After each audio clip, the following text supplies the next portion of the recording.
To share with no one cares, no.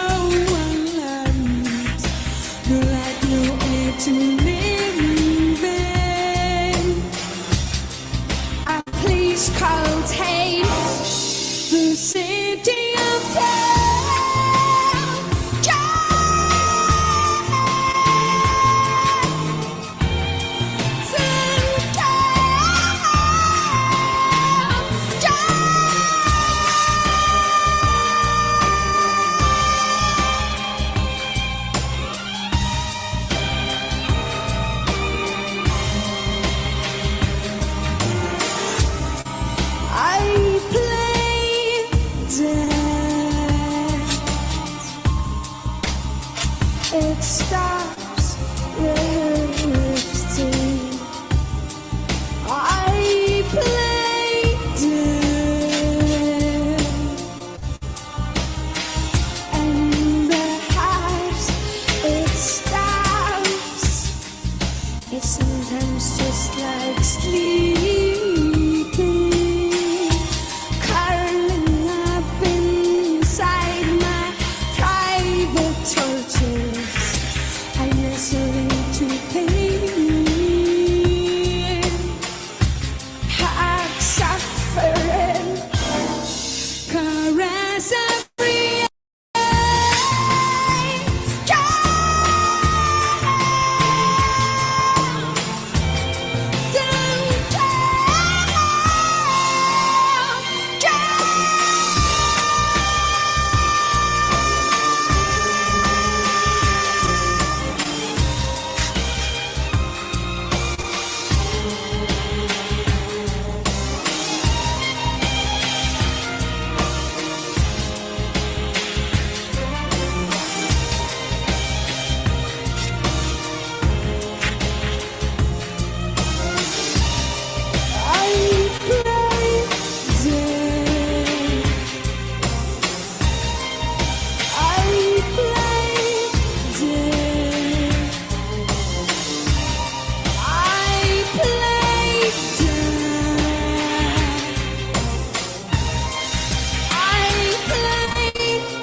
it stops bursting.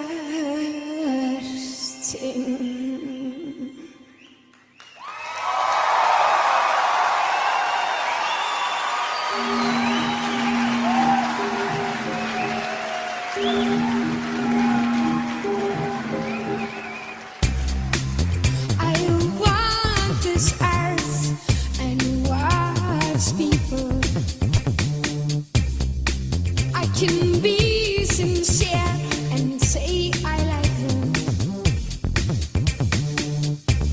Then I'm busy after.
Say no to hope, can't say no to happiness.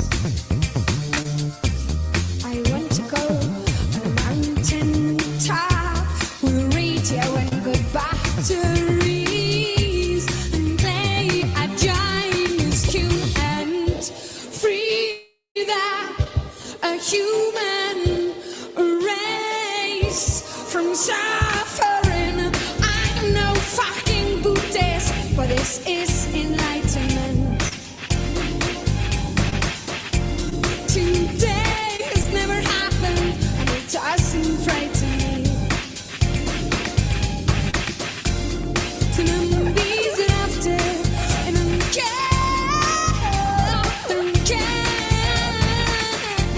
you can't say no to how, can't say no to happiness.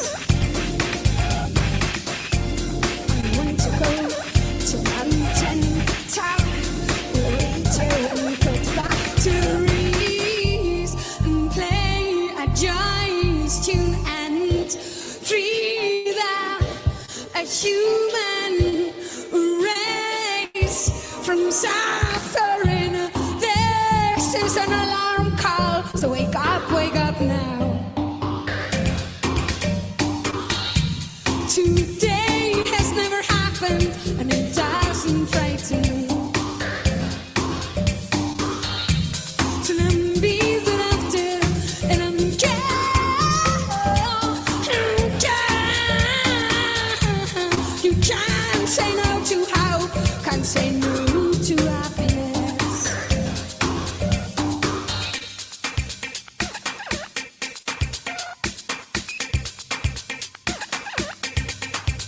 It doesn't scare me at all.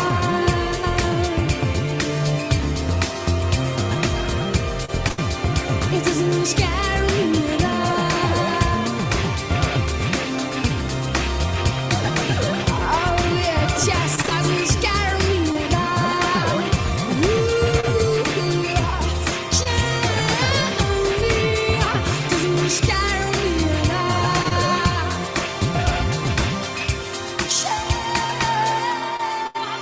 Doesn't scare me at all, no.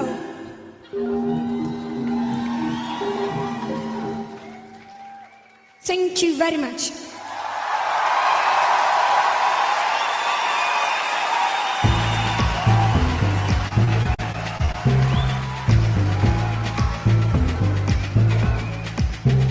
If you ever get close to a human or human behavior, be ready to get confused. Me, I'm messing after.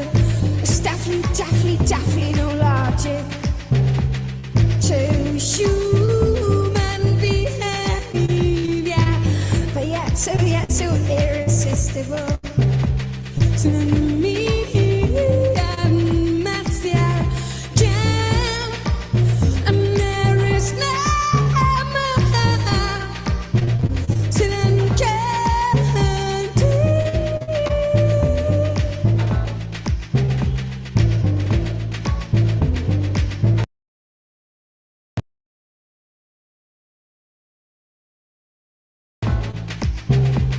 They're terribly moody human behavior.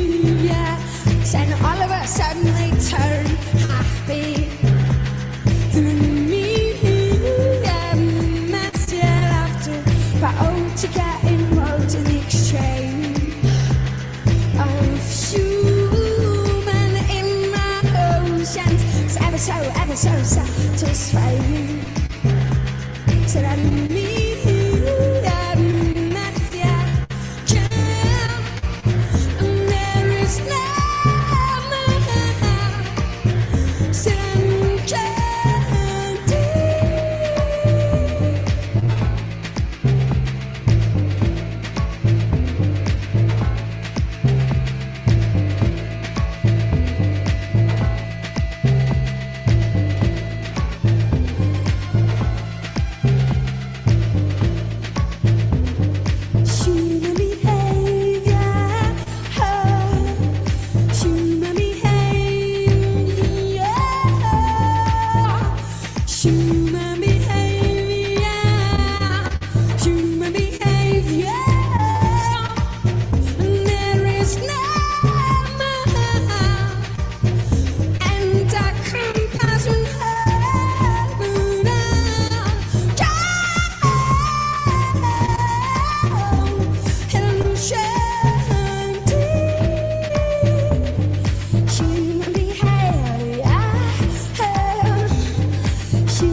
Mic check 1 2. Mic check 1 2.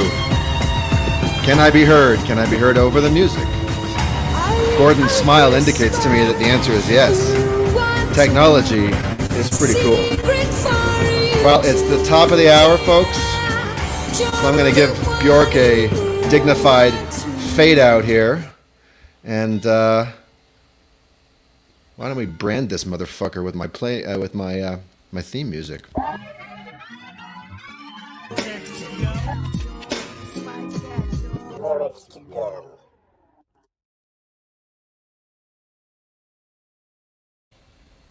Good evening, everybody. Welcome to Lyrics to Go. I'm Daniel.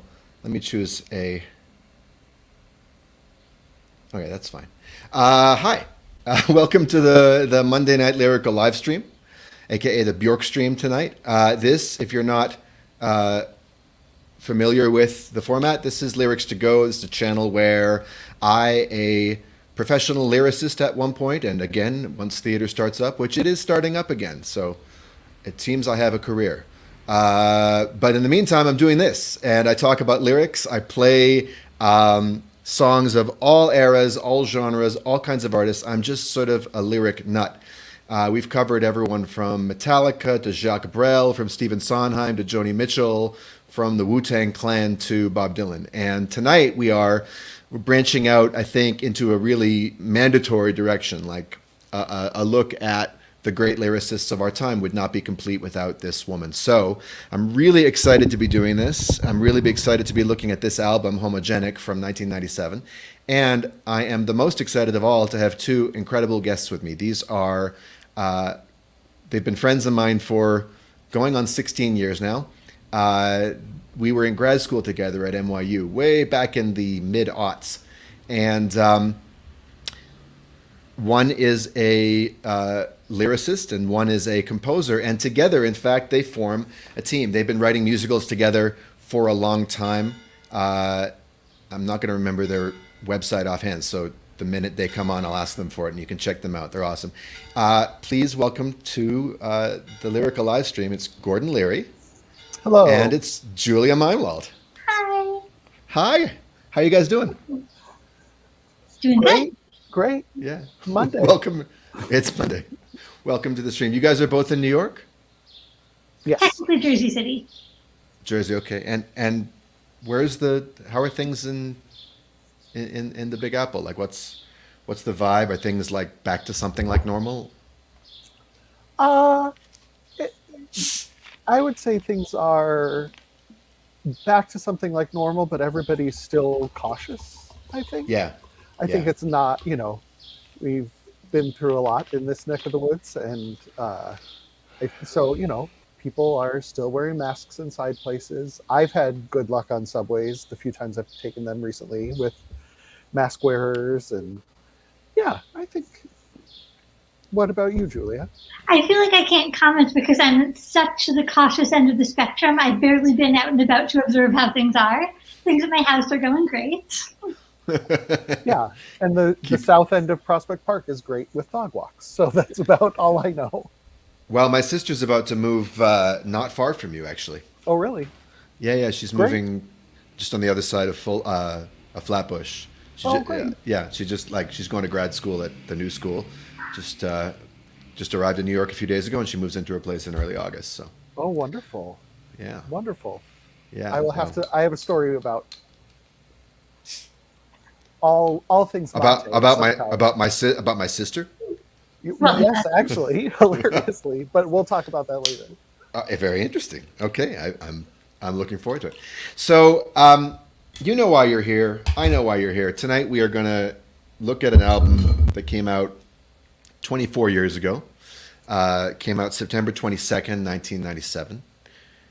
It was really my introduction to Björk. I guess I had heard Army of Me and maybe something else, but I hadn't really been up on debut and post until this came out. And so just to start out, what is each of your background with Björk? I was going to call her Ms., but then I realized I don't know how to pronounce her last name. Do you?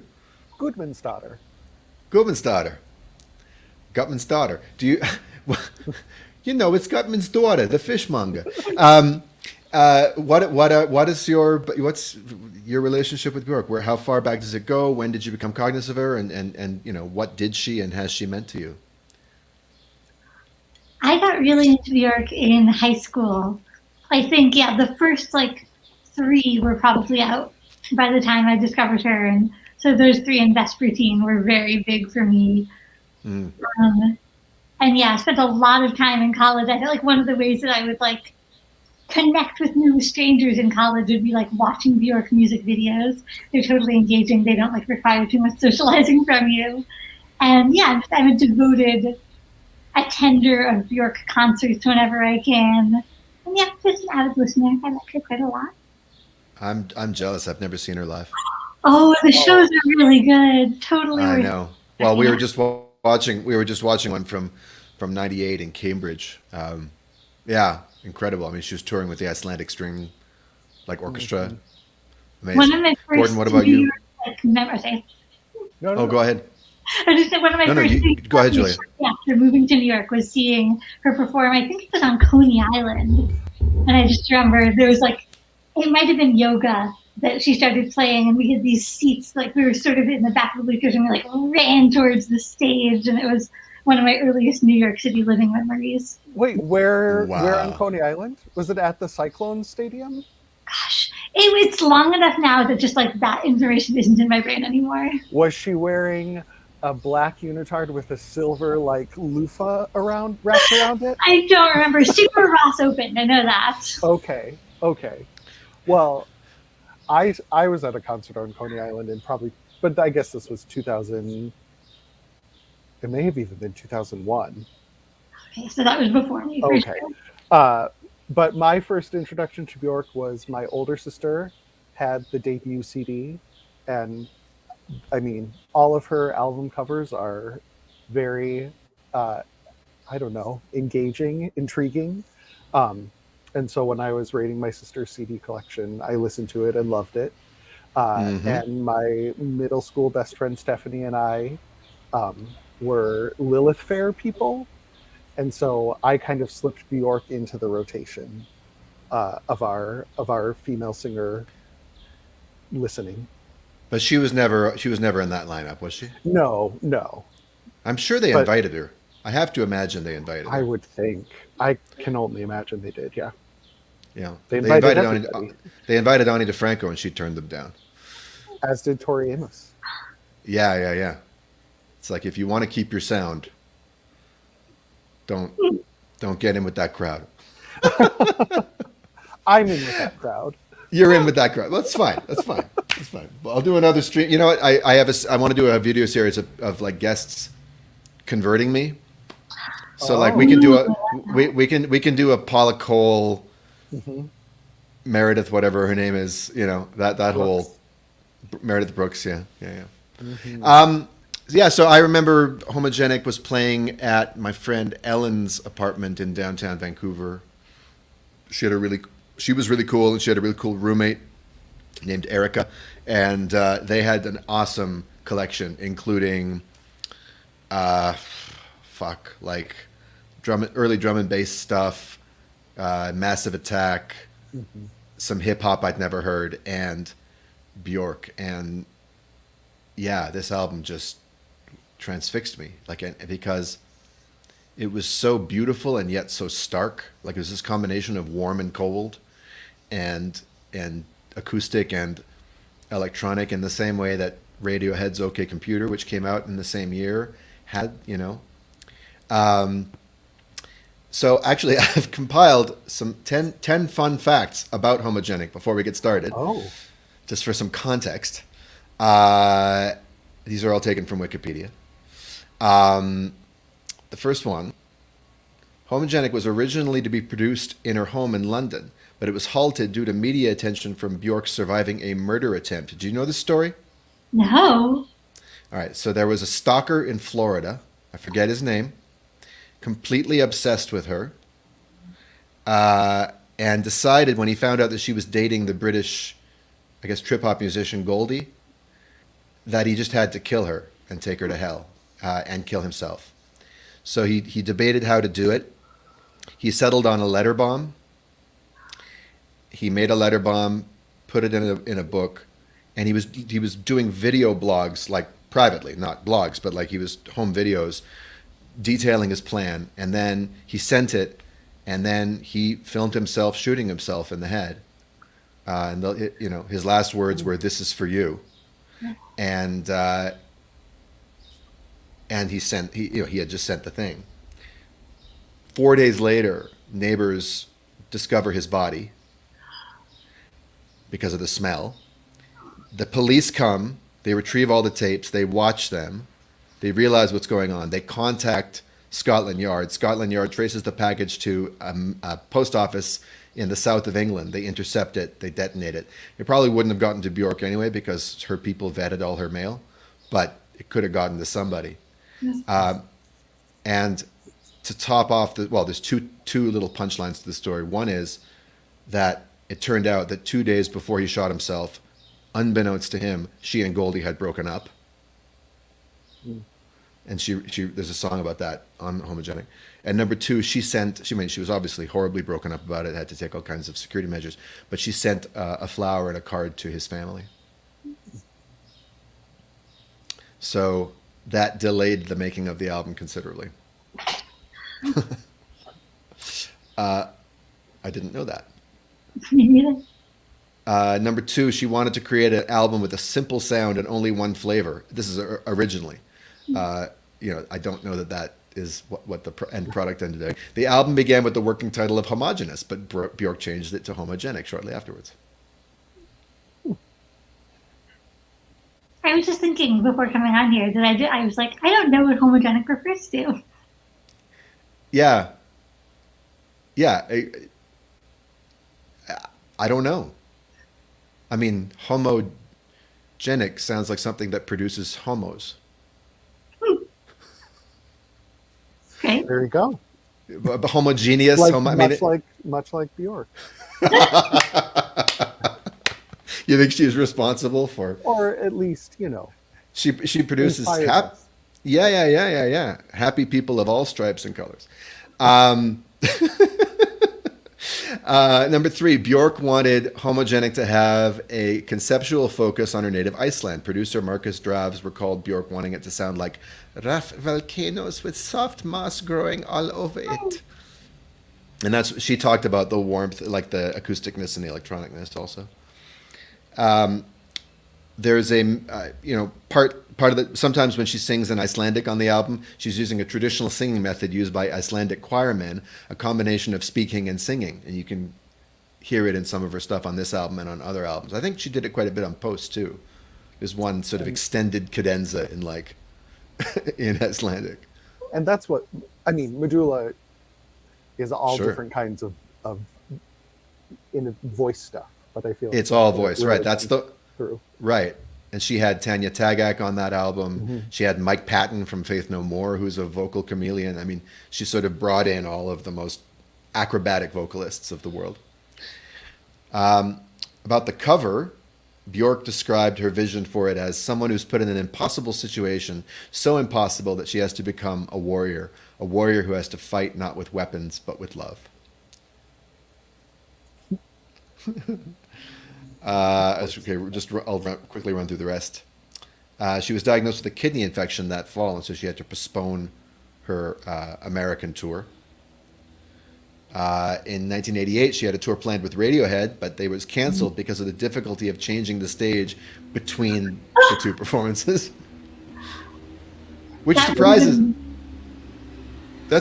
me. Like if Wu-Tang Clan can tour with Rage Against the Machine, I guess no, Björk and Radiohead would have a lot more. It would be more elaborate. It'd be more artistic. It'd be a lot more bells and whistles, and plus, all the seating for the strings and all that. Right. You think though that it could be an exciting constraint, like this is our grid, this is our backline, do what you will. Completely, yeah. And do you know that Radiohead sort of unofficially covered Unravel? I didn't. Oh. Yeah, it's on YouTube. Maybe I'll play it when we get to that song. Oh, yeah. Just Tom York basically playing it out on a piano and singing it. It's obviously perfectly in his range, and then the bass player playing some soft bass. Here's a review that didn't age well. Homogenic is stylish enough, and it's as restlessly creative as you'd expect, but the album rarely gives Björk's songs a chance to assert themselves. And that's by Stephen Thompson in the AV Club in 2002. He even had 5 years to think about it, and he came out with that garbage. This is Stephen Thompson from Pop Culture Happy Hour or someone else? I don't know. He was writing for the Onion's AV Club in 2002. It did get a perfect 10 on Pitchfork, though. Speaking of which, Oh, they ranked it as number 21. I didn't know about the perfect 10, but they ranked it number 21 on their best albums of the 90s. One of the most perfectly formed records of any era. You can't disagree. And I mentioned Wu-Tang. RZA was going to contribute production, but he was making their follow-up album, double album, Wu-Tang Forever in LA, and it took them too long. But he did name check Björk on that album in the first song, Reunited. He says, he's talking about himself, talk strange like Björk. And he does. He does have a sort of a weird speech thing. So they were mutual admirers. Okay, and now let me put my little Patreon pitch. So everyone who's watching, I hope you enjoy it live. This is going to go however long it goes. For those who can only watch part of it now and want to watch the rest, archives of all my live streams are available to Patreon subscribers. So if you look at the bottom and you see where it says Feed Me, See More, that's the link to go. Thank you. That's the link to go become a subscriber. You get all kinds of benefits, custom playlists, and bonus episodes, and merch and whatnot. So that's for you. But everyone else, please enjoy tonight's absolutely 100% live content. What do you guys think? You want to get started? yeah. Good. All right, let's jump in. Okay, got to share screen. Got to share audio. Got to share that page.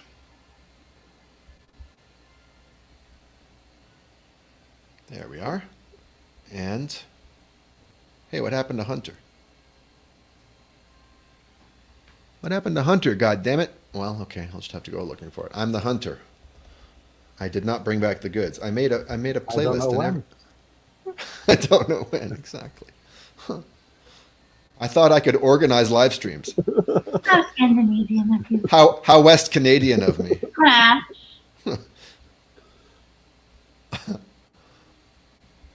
Hold on.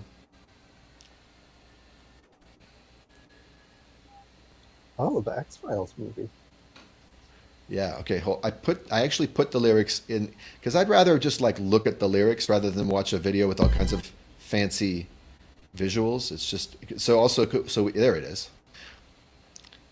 Okay. Can you guys see that?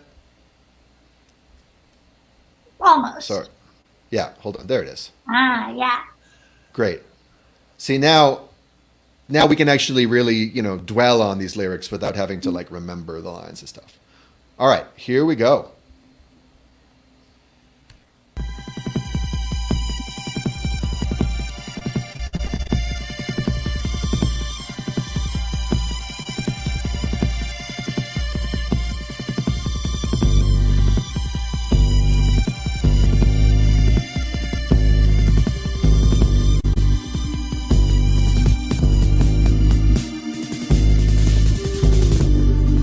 If travel is searching and home what's been found, I'm not stopping.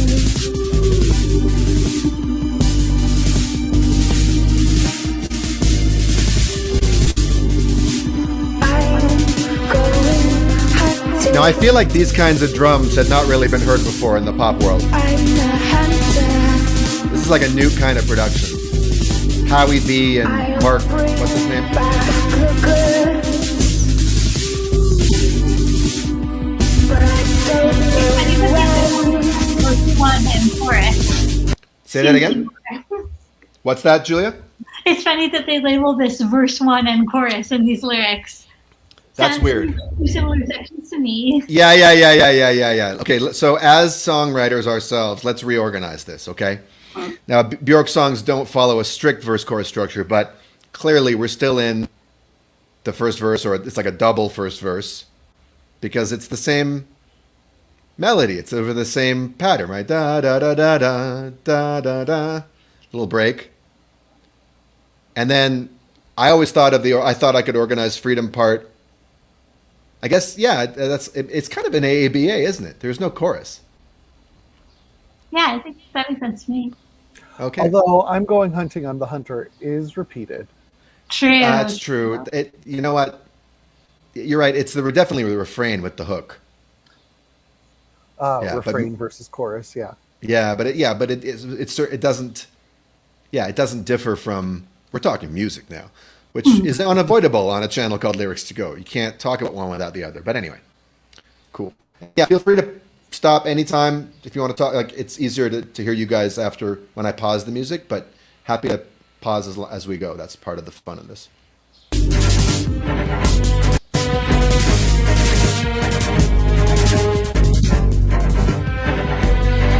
It's a very heavy metal rhythm. Bum, bum, bum, bum. Very martial. The warm. Yeah, the warm strings with that like icy thin.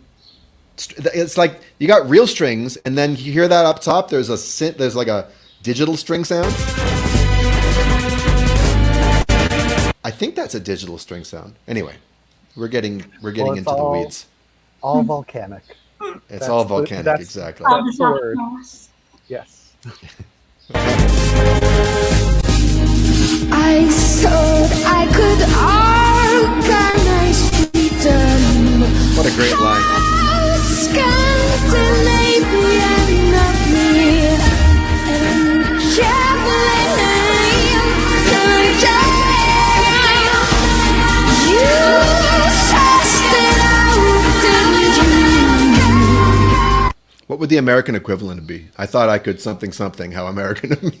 Oh, God. I thought I could monetize freedom. Excellent. Scan's the same too. Yeah, exactly. Yeah, and in Canada it would be I thought I could regulate freedom. But yours is the best, Julia. That's brilliant. You could smell it, so you left me on my own to complete the mission. Interesting comment, Kate.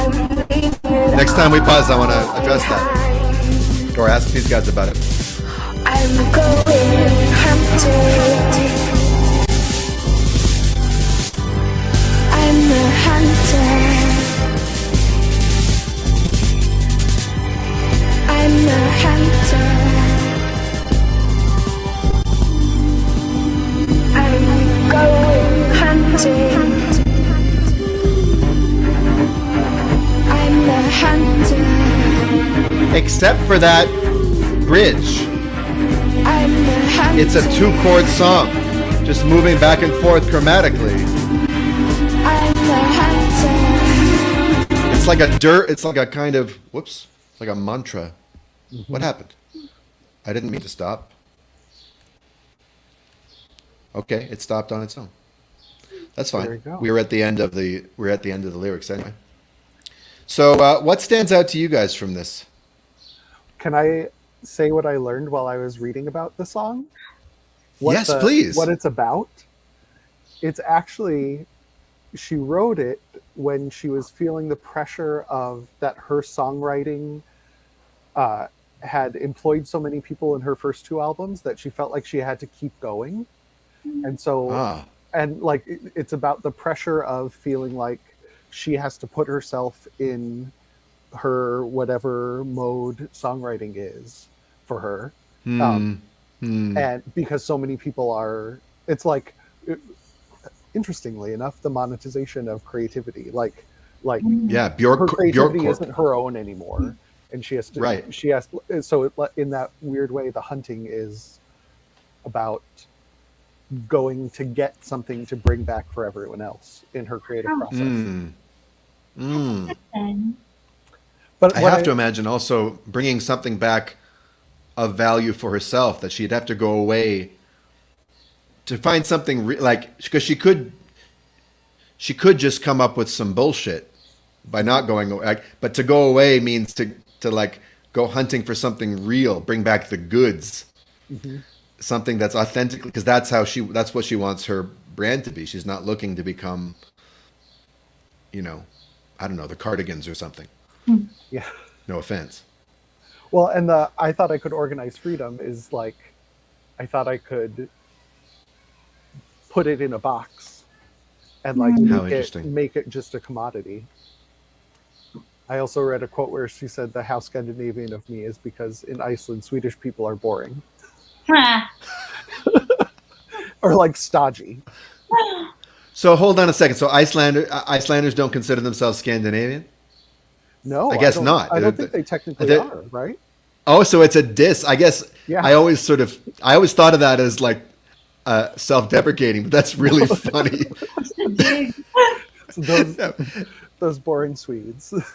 That would be like, me like calling out my own silliness and saying, "How Australian of me." Yes.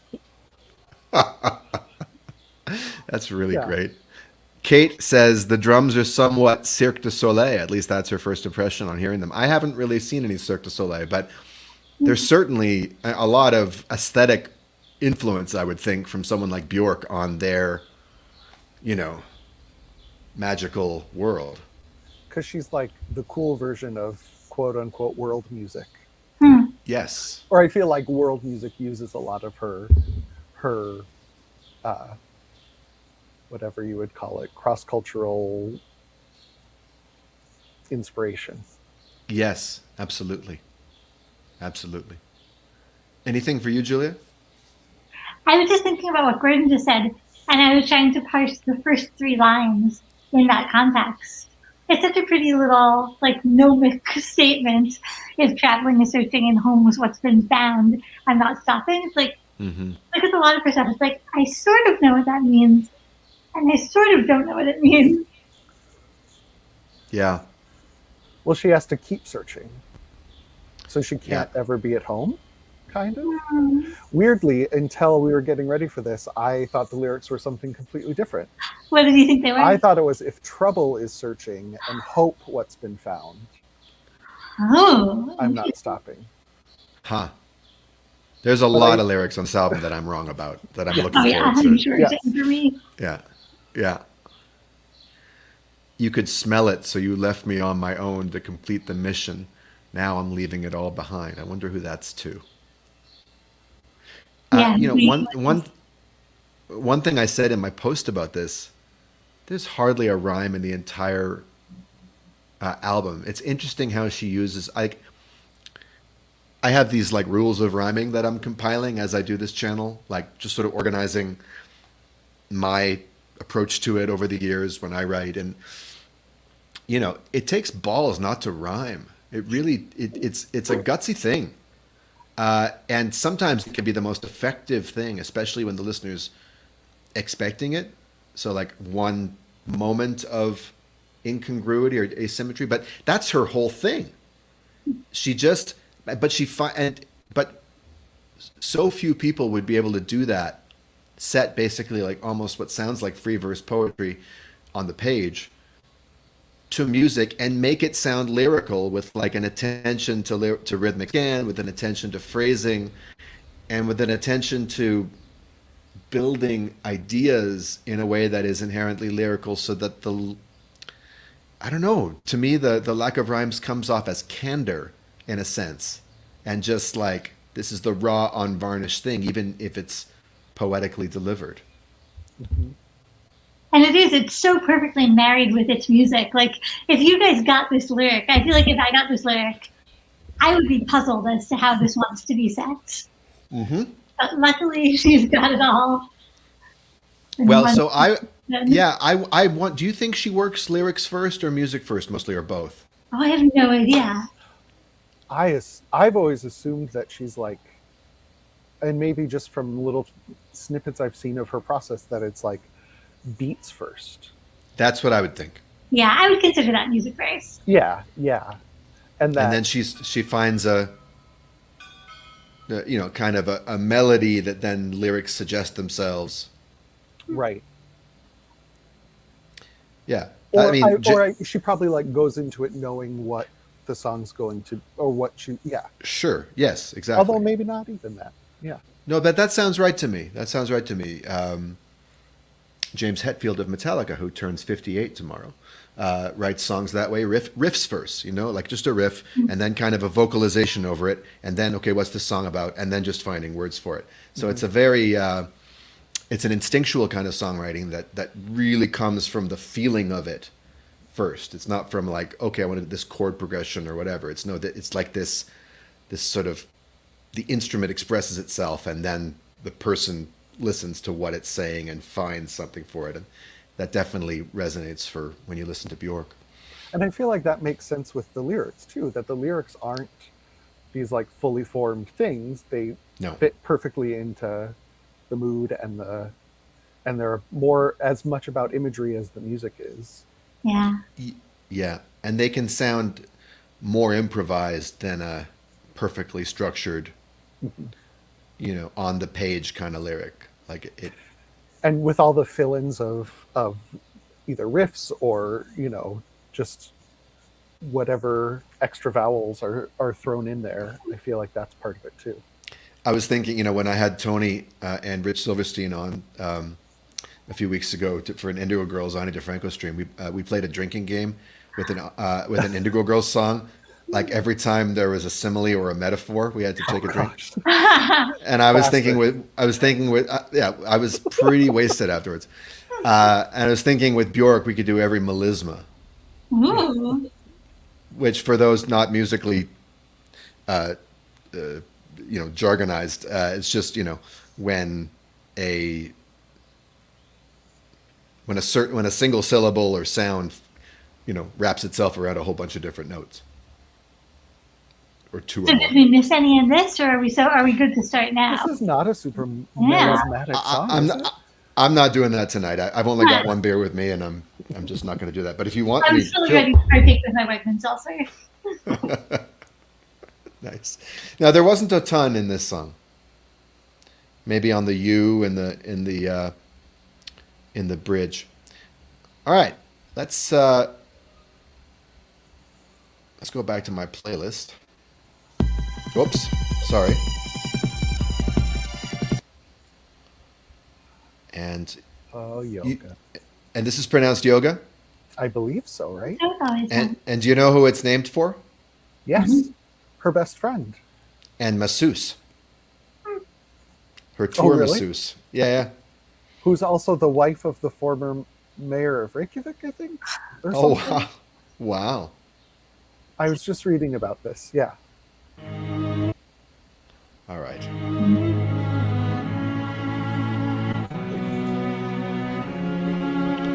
Oh, look at this preparation.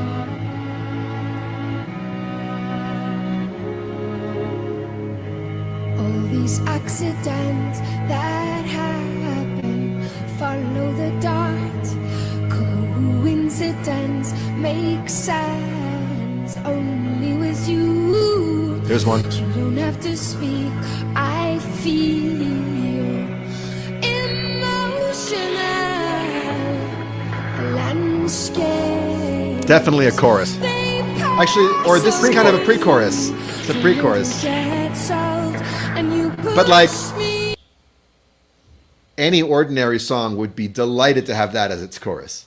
Oh my gosh, that setting of emotional is just unreal. Absolutely. I mean, and then you factor in her pronunciation, but which makes it all the more. But yeah, like, can you imagine? Like, that would be absolutely satisfactory as a chorus for most songwriters. But then she pushes it up to this state of emergency. How beautiful to be state of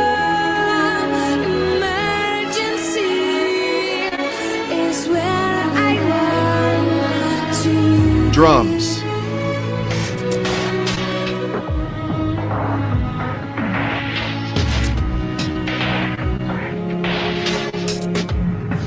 That no one Sorry. sees. You see what's inside of me. Every nerve that hurts, you heal deep inside of me. Ooh, you don't have to speak. I feel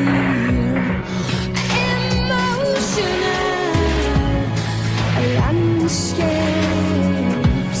They pass on me, confused. The riddle gets solved, and you push me up to this state of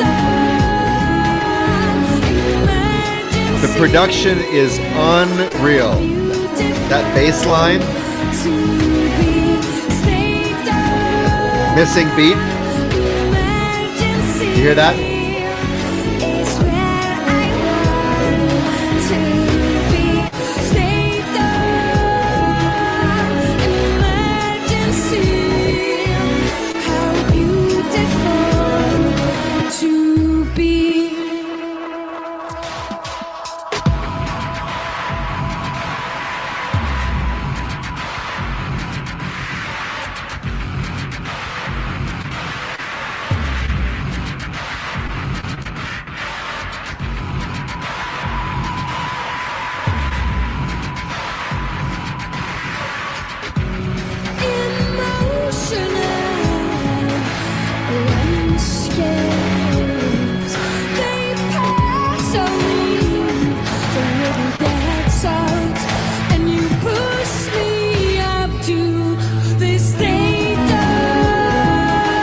I always thought that's the middle gets salt. That's what I always thought the lyric was. And it's funny that even with all these absurd like mishearings, I still thought the lyrics to this album were brilliant.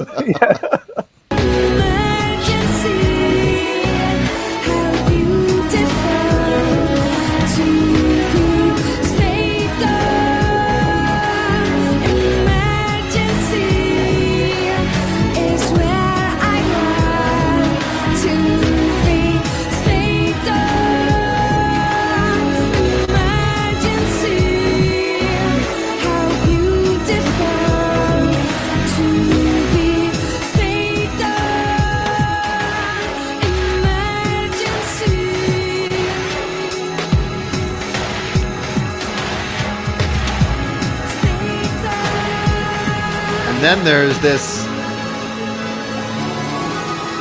Any idea what she's saying?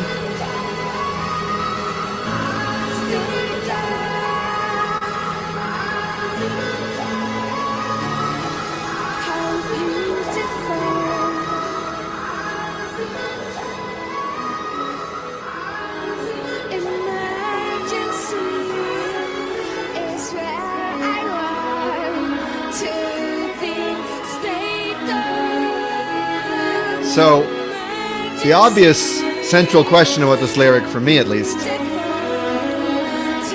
is what does it mean to call a state of emergency a beautiful place that one wants to be? Because it rings true somehow, but I can't rationally parse it out. Like, why would one be grateful to another person who pushes them up to a state of emergency? I mean, I guess I hear it as like the intensity of it. You know, anything about like being pushed to a brink, you know, ends up with two sides of the same coin. Yes. I also, I feel like it's about like when I realized that this was a song about friendship and not about, or the love of friendship as opposed to the love of a romantic relationship, that there's something about like, that it almost feels like Björk as the singer or the narrator or whatever, is trying to like keep a distance from emotion, but she's unable to do that with someone who knows her so well. And so it feels like that kind of recognition allowing her to be in emotion. Emotional landscapes, they puzzle me. the riddle gets solved and you push. You don't have to speak. I feel like there's this. There's something about friendship that allows you to be in an emotional state that you're not allowed, that you don't ever allow yourself to be in on your own, kind of. Yeah. And it regulates your system the same way that a good masseuse does. You know, there's like a kind of chiropractic or a kind of full system, body, mind, and spirit Catharsis. And therapy and regulation and equilibrium. And then, of course, the word emergency has emergence in it. You know, there's something about something emerging, and there's all that can be very, very scary, and having the presence of another there when that's happening is extremely grounding. You know, anyone who's ever had like a guided psychedelic experience or been super drunk and had a friend there, like, you know, it makes all the difference in the world, or so I hear. That's what I guess I was thinking about how much I enjoy that extra beat or two in those choruses, which sort of goes along with that being on unsafe ground, but ultimately guided by something. 100%. And it's hard to overstate how that effect of just having this, you know, lush string intro, which for quite a while, like 45 seconds to a minute, like a full verse and then a chorus, and then on the very last word of the chorus, this like low subwoofer kind of bass comes in, and all of a sudden we're into this polyrhythmic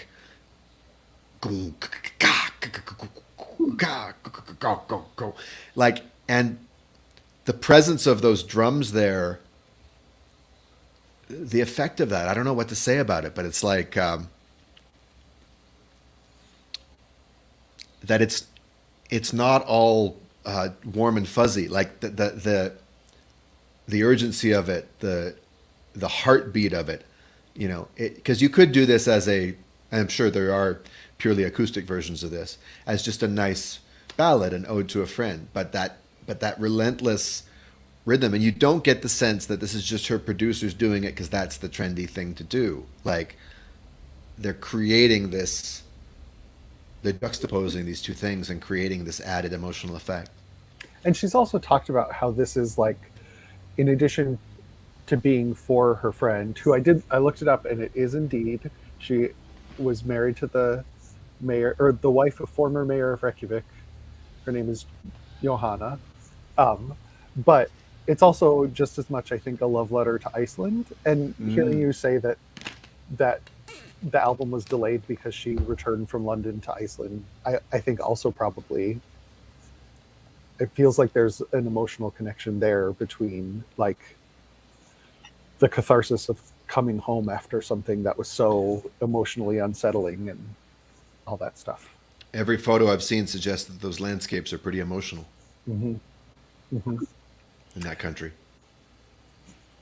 Yeah. Wow. And this song, I believe, was either co-written, the lyrics were either co-written by or written by her friend, who's a poet named, I'm going to be horribly American, and I think it's Sjón. Yeah, a famous Icelandic poet. Yes. She wanted, apparently she wanted the lyrics to this song and maybe Bachelorette or maybe Unravel to be, quote, epic. And that's why she collaborated with. And that was really surprising to me. Almost as surprised as I did a Leonard Cohen episode recently, and I found that he wrote an entire album plus a few other songs with a woman named Sharon Robinson. Like, everybody knows he co-wrote with her.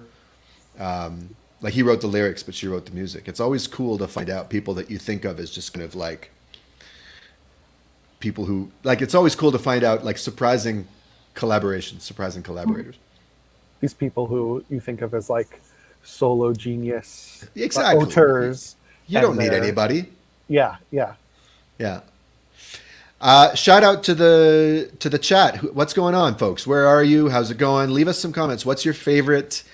I'm such a YouTuber. I'm trying. Like smash that like button. Hit subscribe. Hit me up in the comments. Like if you like it. No, but seriously, like, what are your favorite Björk lyrics? Are you new to Björk? What are your impressions? This is more than just a three-way conversation, and there's, we got people watching in British Columbia, I know, and elsewhere, I'm sure. So hit us up. All right. Next in the playlist. This is the song that Radiohead covered. Maybe we'll take a listen to that after. Gordon, you want to say something? Well, I was just going to say I'll mention another amazing cover after. Okay, great.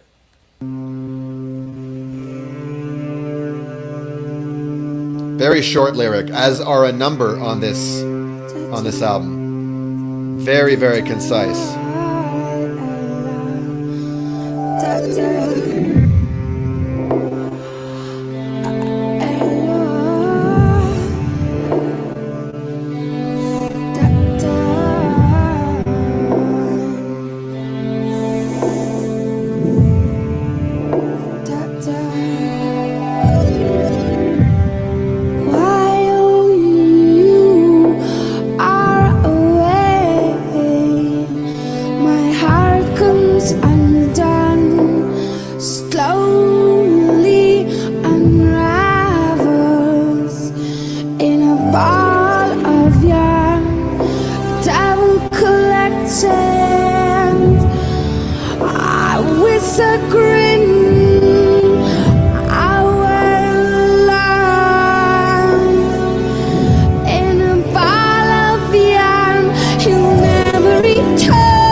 She was talking about the devil. I had no idea. Kate, you're not uncultured, you're just differently cultured.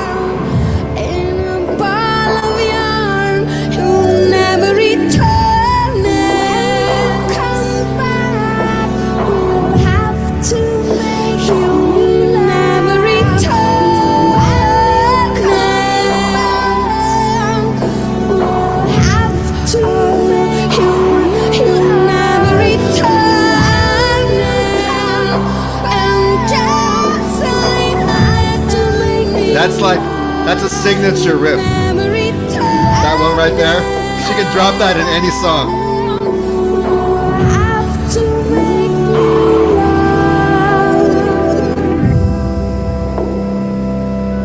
Wow. Yeah, so this would be perfectly fine as a poem. Like,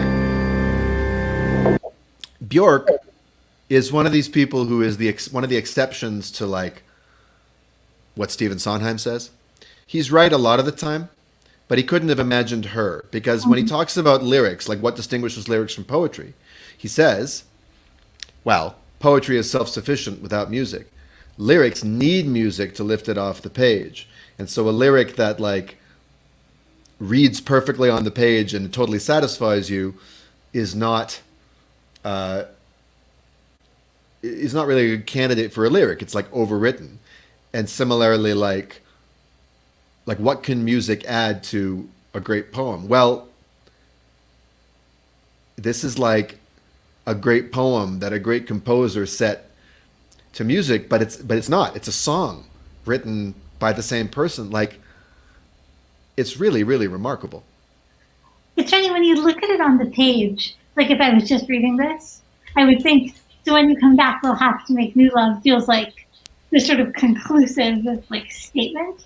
And the way that it's set, that it's like almost an afterthought, like just sort of this like response death canty thing. Say it again, Julia. Sorry, I was talking to someone in Arizona. I apologize. Oh, sure.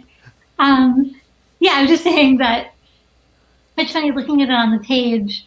Those last two lines feel like a really sort of like final purposeful statement. But when you hear how they're set to so much sort of like an afterthought response, it doesn't at all.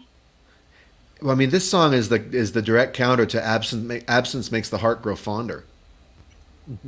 I mean, the thesis. I mean, and there's something very true about this song that like there is the potential in absence for things to start unraveling, actually, despite your best intentions, and that there's a consequence to it. That's what it seems to be about. Which is interesting because I feel like when I hear it as the excitement of falling back in love the next time they see each other. Okay. So when you come back, we'll have to make new love. That like it's a you know, it's not a thinking of love not as a Ah, cumulative thing, but as like discrete excitements or something like that. Um, right. It's a, which makes it worth it. Like that. mhm. That's so interesting. That I've always focused on, like when you come back, we'll have to make new love. Always sounded beautiful to me, but it also sounded sad and hopeful. That like, I hope we can. Right. Because the experience of her heart unraveling slowly in a ball of yarn, and then the devil collects it with a grin, and like that the whole thing comes apart, like, and he'll never return it. I love your reading of it. Where my heart goes with it is like a little darker. It's Hmm. like, is how many times can you do that? And is like, are you going to be able to stick with a love where like every time someone goes away, your heart completely unravels and gets collected up by the devil? Right. To me, though, the music does sort of feel like it's telling the story of winding the ball back up again as opposed to letting it go. Yeah, yeah. No, I hear it newly now. Thank you. I mean, And it's happy. Yeah, go ahead. it has that. I mean, I don't know if this is actually the sound, but it has that almost like accordion-y sound Mm-hmm. that uh, that feels like almost like a it feels longing like longing ennui rather than loss to me that way Yes, too. yes, yeah. Well, it's certainly romantic as hell. Hmm. It's very And romantic. it's again, I feel like what she does in lyrics and then also in music is like finds the the weirdest abstract image to like such a perfect tiny human Yeah, feeling, um, yeah. and can just expand it. I mean, I feel like it goes back to Hunter, like the song that's actually about her creative process is about it just is. It's so uh, the her ability to be both really not concise but economical, if you will, and Pithy. you and use every single word for all that it's got is Absolutely. amazing. And it's built around a single metaphor. It's true. Hmm. That's it. Like it's one idea. Hmm. The devil comes in, makes an appearance, and the moral of the story is, we get to start again. And we've, and what do you do with yarn? You how do you you, You wind you it, you yeah whatever you that is. you ball it up. Yeah, Yeah, you reball it. there's always more uh, yarn though. Knit it. Whitney in Tucson says you knit yarn, and I think that sounds right, or at least you knit with it. Yeah. When you come back, we'll have to knit new yarn. New boots, yeah, new Yarn. socks. Yeah. All right. Anything else on this one? Well, so in the other cover that I was going to mention Oh yeah. is the wonderful Mary Testa in one of her Really? cabaret acts does a mashup of this with "If I Loved You" from Carousel, Get out of and here. it's Mary and Michael Starobin arranged it, and it is unreal and so cool hearing those. And maybe that's why because I have that in my ear too. That's why I hear the hopefulness in it because Yeah, "If I yeah, Loved yeah. You" obviously has that. But it's such a cool mashup. Yeah. For those who don't know, Mary Testa is a beloved New York musical theater actress with a big husky voice and just an incredible comic presence, but very, very distinctive and warm. And yeah, I remember seeing her in See What I Want to See way back in our first year of grad school. And she does these whole amazing cabaret acts with pop and musical theater combined. And this is my favorite of her mashups. Yeah. Amazing. Yeah, I mean, Tom York's cover is very straight ahead. It's just him channeling Björk, at the piano.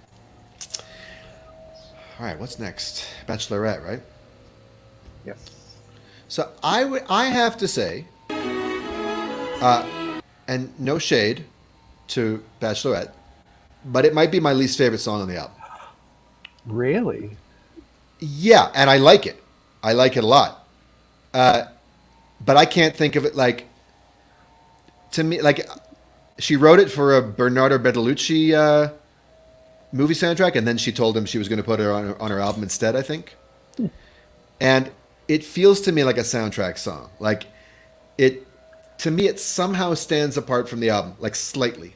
Just slightly, and I don't quite know why. Maybe listening to it I'll identify it. It's also the third in a trilogy. Each of her first three albums has a song that's linked. The character of Isobel on Post, and apparently Human Behavior is the first in the trilogy of this of this woman emerging from the wilderness or wild, uncivilized world. And this is called, she has referred to this as Isobel in the City. What? Like Babe Pig in the City. Exactly. That's great. Well, let's check it out. And maybe I'll have a new experience of it. But again, like, to say that it's my least favorite song on this album is to say that I love it. Because I think every song is gorgeous.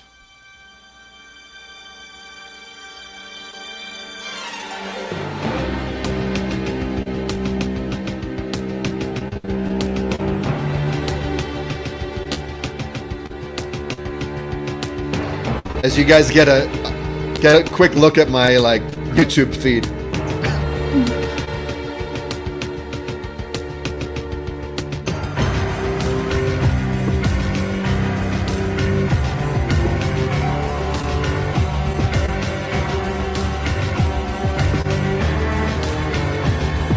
Another basically 2-chord song with a few little an interlude.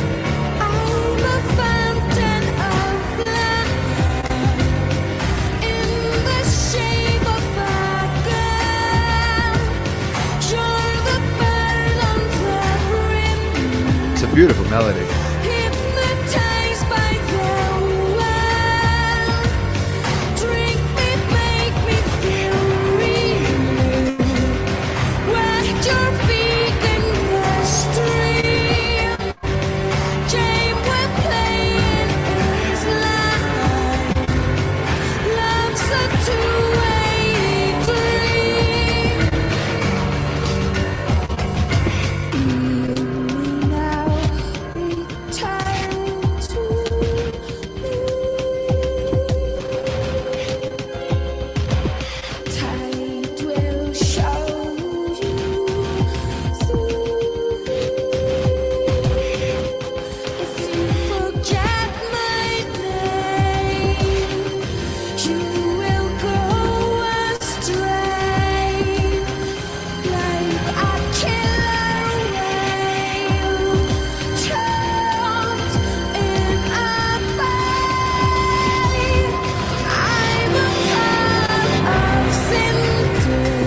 I love this verse.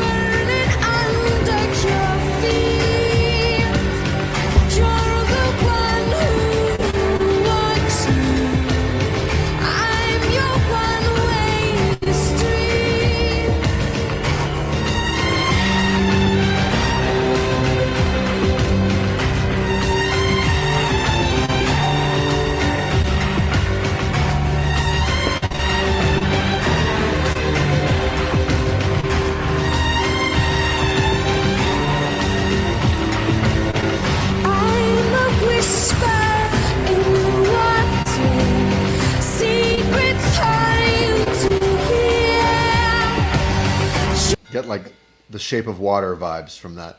I'm glad they didn't. They could have used it in the soundtrack.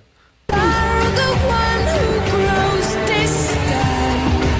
I love that When line. I beckon you near, The one who grows distant when I beckon you near. I didn't quite catch that. That kind of antonym in it. tide will show you soon.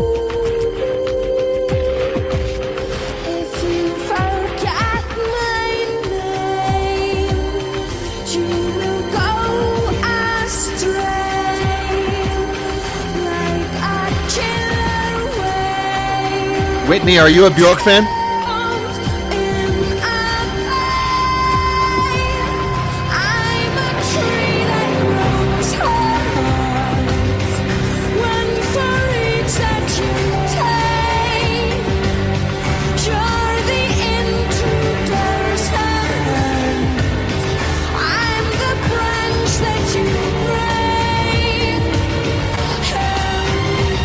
And there's her signature riff.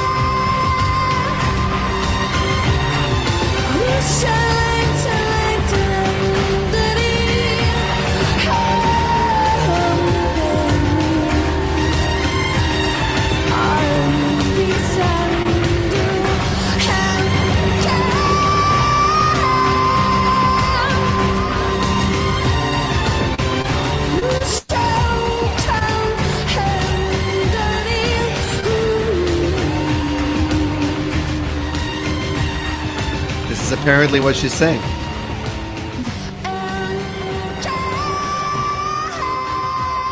Although it rhymes. And this, you know what? Interesting. Yeah,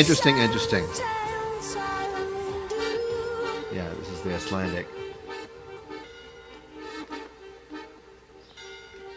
Oh, Whitney, how cool. You came to listen to the OK Computer thing. So yeah, there's a clip of that one up, right? But you saw that we were live. That's so perfect because these two albums go together like hand in glove. Like they were going to tour together in that same year and they came out in the same. That's so cool. I love that. Well, so I'm a little suspicious of that Icelandic translation because it rhymes. In fact, it rhymes A-B, fears, here, string, thing. Somehow I doubt that would perfectly. You're muted, Gordon. You're muted. Yep.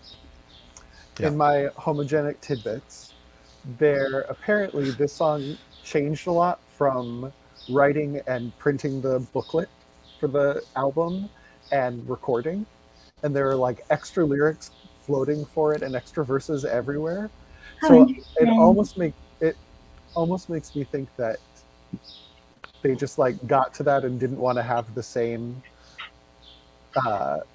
keep going with the same setting, and so she just translated it or something. I don't know. Yeah, That's fair a total enough. guess.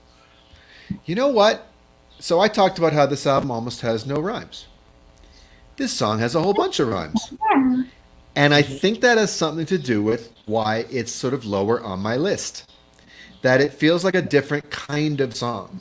Like it almost feels like a Kurt Weill song to me. Mm-hmm. And not just because of the accordion, but the da da da da da da da. Like there's something Mac the Knife about it somehow, you know? Yeah. Like those two and like Weimar. and that like if they're what can I say? The images are nice. I'm a fountain of blood in the shape of a girl. You're the bird on the brim, hypnotized by the whirl. Drink me, make me feel real. Wet your beak in my stream. Game we're playing is life. Love's a two-way dream. That's all nice, but it doesn't hit with the same kind of like ice pick sharpness that her other lyrics do when she's not trying to write in some kind of more classic form, and not that it wouldn't. I think this song would be totally, and she wrote this before any of the others, so that's why it feels a little more post-like to me. It feels like post, but And not this is quite caught another- up to, not quite caught another up to the song. like avant. Another okay, Sion. Okay, that makes some sense too. Yeah, although I think Yoga succeeds more because it hews to the aesthetic of this album a little better, I think. I feel like the music is just kind of following her lead here as opposed to the two of them creating something together. I don't know. I'm spitballing here, but I'm sort of finally identifying perhaps why it's the one I'm the least excited to hear. Yeah, I don't think I agree. I like having all these different images. They sort of add up to this like fairy tale like feeling for me. And I do feel like for me the music does have the same sort of like darkness and gravitas. It feels at one with the rest of the album to my ear.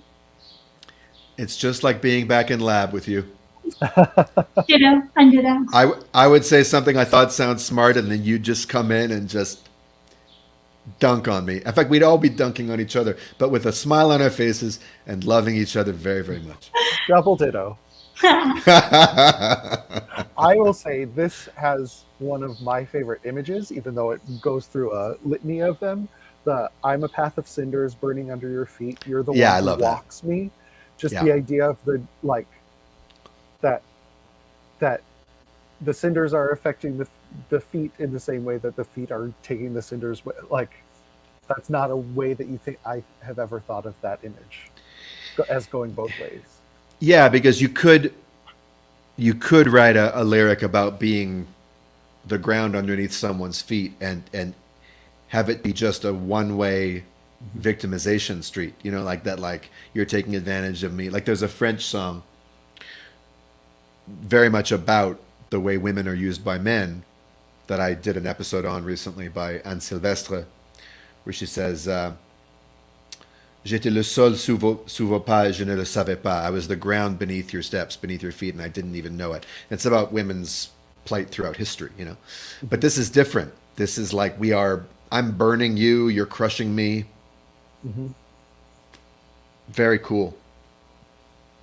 Whitney, by the way, the entire OK Computer stream is available on my Patreon page, but I assume you saw the clip of Paranoid Android, but there's like a whole, we did 3 hours, so if you want to check that out, the link is below. Go ahead, Gordon. Oh, I was just going to say the killer whale trapped in the bay, too, is just unreal to me. You guys know the song in my head. It's the killer whale song. It's the killer whale. I come from the land of killer whales. Like it's not. I've seen many killer whales. Just like sometimes a killer whale will come into like the port of Vancouver and just like be trapped there. But more often, like when I was on Gabriola Island at summer camp or in the ferry going across to Vancouver Island, seeing killer whale sightings are not uncommon. Walking on fire is a rite of passage, says Catherine. Absolutely. Little Indigo Girls crossover there with the rites of passage.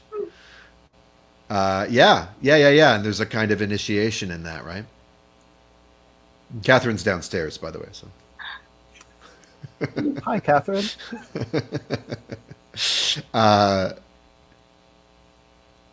Excellent. Yeah. Well, lovely. You guys have, well, you know, I still can't say that there's any song in this album that I don't like more than this one. That's just how it is. I will say there's always got to be one.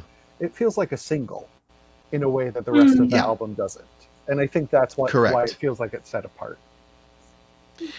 And I think that's right. Maybe it wasn't the first, but I feel like it was the bigger one because it had that amazing video with the book and all of that. Yeah, I feel like All Is Full of Love became like the emergent sleeper hit out of the album. Like that's one of the most beloved.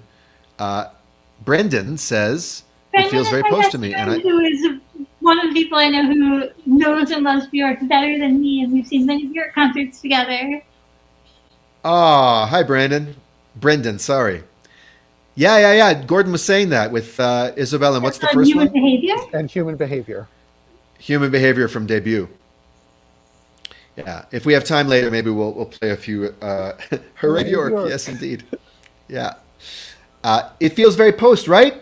Isn't that right, Brendan? I totally feel that way. It feels like Post, and like if I wanted to listen to Post, I'd go listen to Post. So when All all neon light comes back in, I'm just like, I feel like I'm back in place. That's just how I am with it. But Let's get back in place. let's get back in place. Not till you halo. Like total disorientation of the best kind. Waiting for something else to come in to orient us. I'll come over. Just that note. Not till it shimmers round your skull. Here. I'll be Oh, no, here. yours. God damn. That's so awesome. Sorry, I know I talked all over that. I'm going to go back. But but just that one note, just hovering, and it's like you don't have anything to compare. You don't know where the song is rhythmically or harmonically at all. It's like this one color that doesn't have a background or anything, and then all of a sudden, It's something else comes in, and that's Like very homogenic to me. the beginning of, it's like turning on a neon light where it has the little buzz of a little light and then the whole thing. Ah, indeed. Content dictates form. Synecdoche. All right, here we go. I'm going to mute myself. Not till you halo all over me. I'll come over. Not till it shimmers round your skull. I'll be yours. I weave for you the marvelous web, glow in the dark threads, or neon light.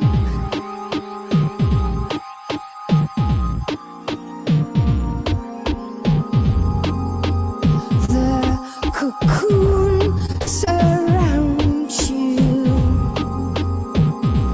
embraces all, so you can sleep. Fetus style. Shout out to the UK spelling of fetus. And they will assist us, 'cause we're asking This little modulation here. for help.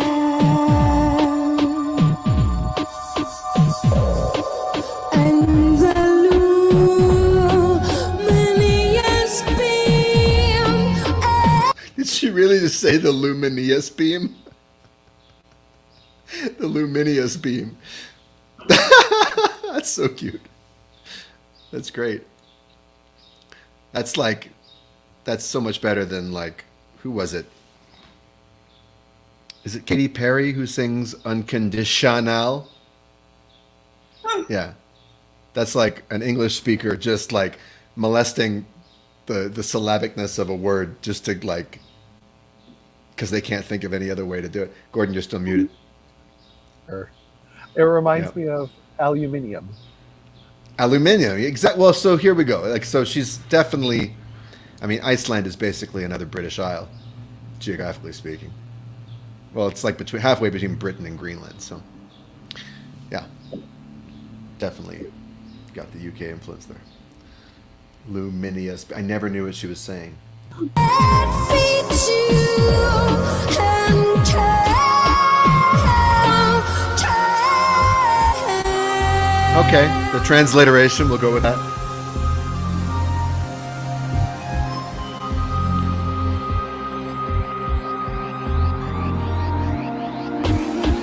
Oh my God. The soft distortion fills you up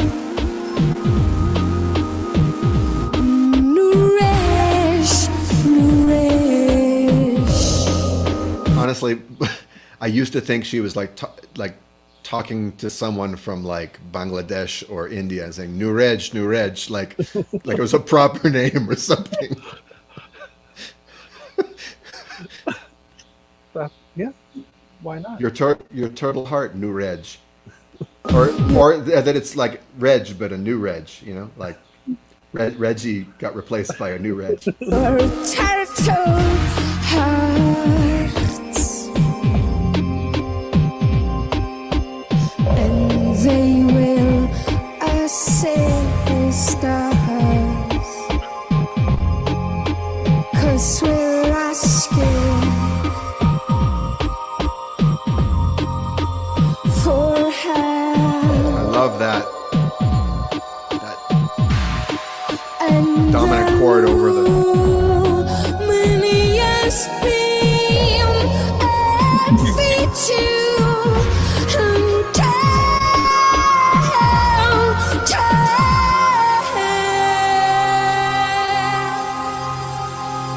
And then finally, really, the hook of the song comes in. don't get angry with yourself. Don't get angry with yourself. I'll heal you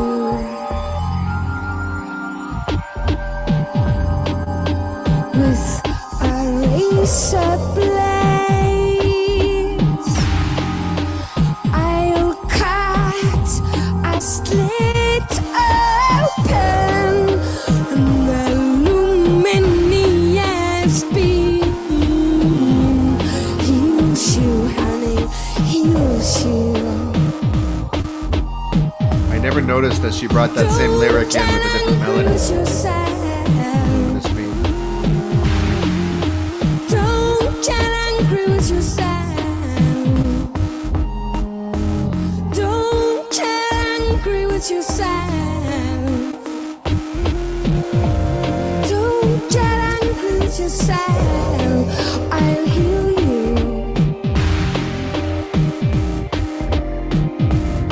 I'll heal you. Nurse Björk. Yes, I'll heal you.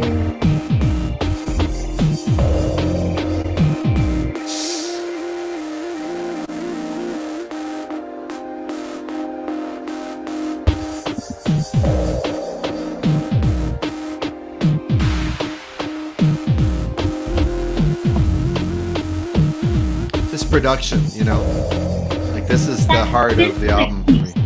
That synth that What? keeps hitting sounds so much like a sonic neon light too. It does, right? The sparking, the buzzing, as Gordon said, yeah. So this is maybe the most cryptic lyric of the album, I would think, and it's right at the heart of the album. But let's take a look at it. I mean, it's got a verse intro, right? That's what we would call it in musical theater, because there's no musically it stands alone, and it's a cappella.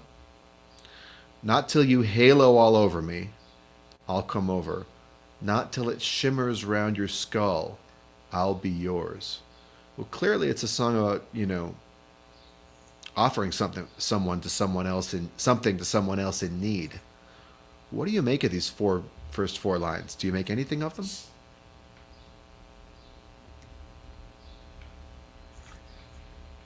In a weird way, listening to it now, it feels like a direct connection almost with track number 3 with Unravel, that like this is the making new love. Yeah. That it comes in as light and goes out as yarn. That's going to be a quote from this. It goes in as light and comes out as yarn. Well, yeah, and you get the sense that the person that she's weaving for has been away and comes back and needs healing. And she's been here at home, you know, keeping the home webs burning, or home webs weaving with the cocoon. And yeah, and you know what? I've often, for a long time, I had a hard time keeping this song and that song distinct in my mind. Like they would somehow they melded together. That's an interesting observation. They start similarly. They start similarly with a single note drone and a kind of a cappella thing, and with a similar kind of like glitchy beat over very beautiful synths. Go ahead, Julia. I was just gonna say, I understand that like the metaphors are metaphors and not actuality, but there's so much about like, you know, fetus and cocoons and nurturing and like life, which feels to me like the beginning of something. It does sort of take me to like a mother and child place. Yeah. Well, she was really concerned for her son's safety after the murder attempt. Yeah.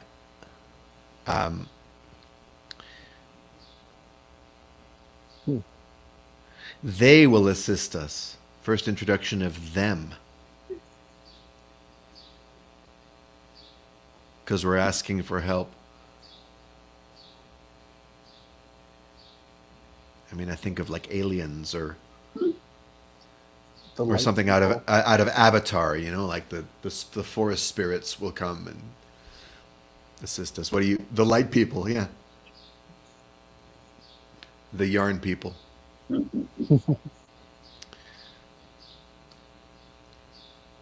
It's very abstract. Turtle heart. Your turtle heart. My goodness. Your heart that's hidden away for protection. It's in a shell, yeah. That's in a shell that'll only come out under the right conditions. And then don't get angry with yourself. Like I was saying, that's almost the refrain of the song. You know, that's the one I always. And I'll heal you with a razor blade is always surprising. Mm-hmm. Like I'll perform a tracheotomy. Or is the razor blade cutting a slit open of the cocoon? A cocoon, yeah. That's right. That makes sense. And I'll let a little bit of light in, and the luminous beam, yeah. So don't get angry with yourself for your cocoon. You know, don't even struggle with it. You just relax. And relax enough so that I can open a crack, you know, a crack in everything, which is how the light gets in, as, you know, Leonard Cohen said. Aggressively empathetic, Brendan. Boom. Hold on, let me follow that one up. Trademark. Yes, exactly. Whitney, take care. Thanks for joining. It's great to have you. Great to have Tucson in the house.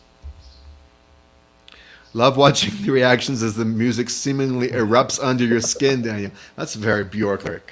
Mm-hmm. Thank you. That's the only reason I do this.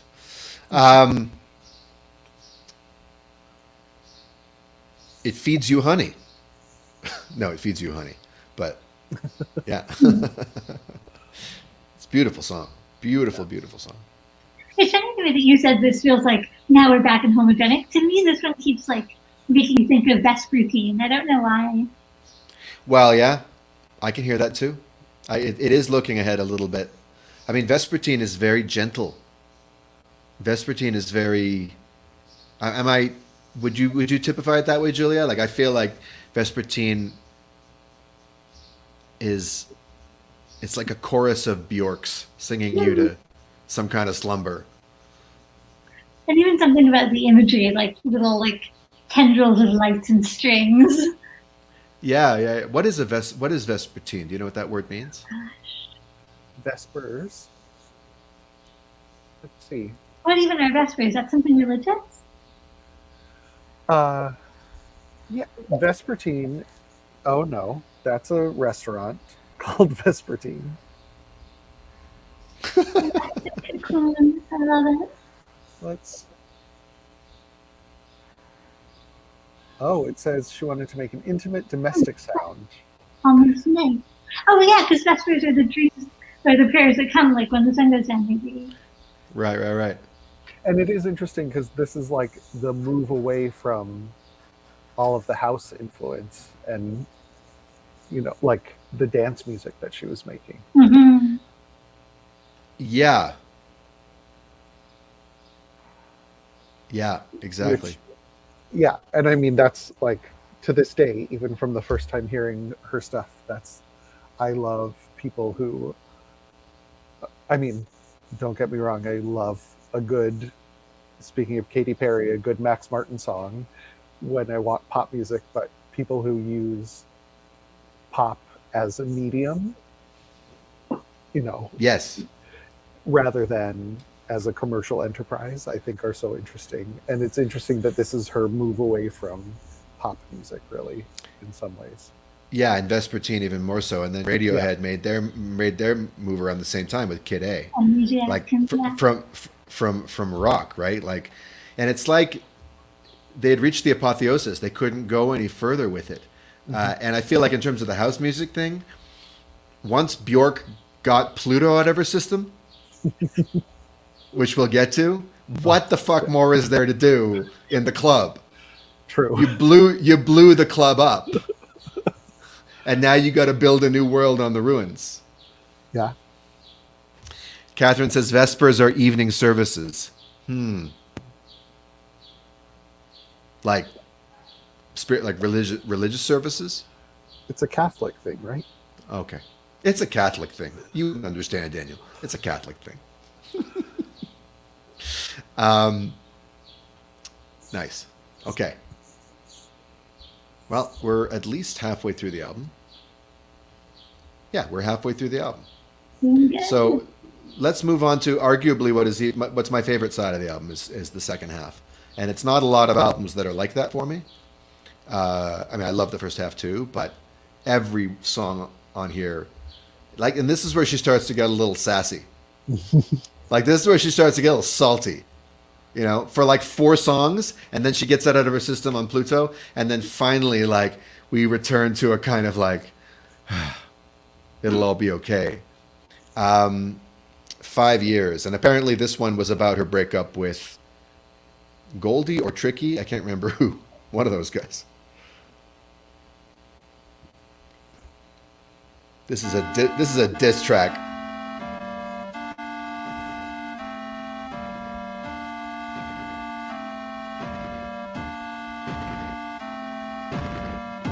Think you deny me of something? Well, I've got plenty. Stand by, Allison. I'll answer that question in a second. You won't notice until after 5 years. If you live that long, Ouch! you'll wake up all loveless.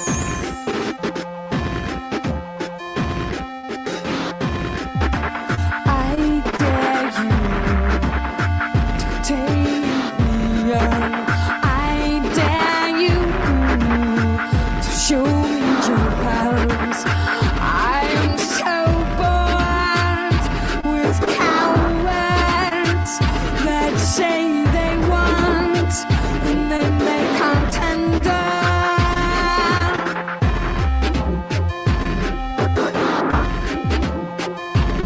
You, sir, are guilty. You can't handle love. You can't handle love. You just can't handle. I dare you to take me on. I dare you. Oh, she doesn't go up yet. Show me your arms. What's so scary? What's so scary? What's wrapped inside? Those drums, for one thing. You can't handle. Rochelle!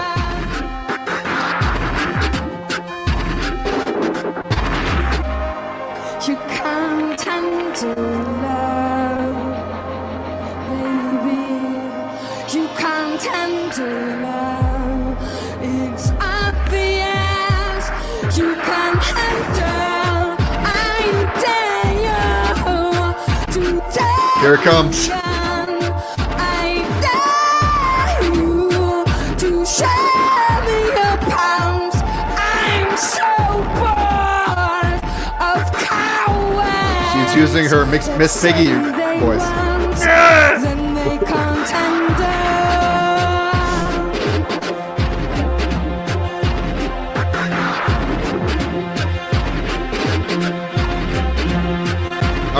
Let the strings have some. You can't tend to love, baby. You can't tend to love. It's all You can't handle it electronically. You can't handle it acoustically.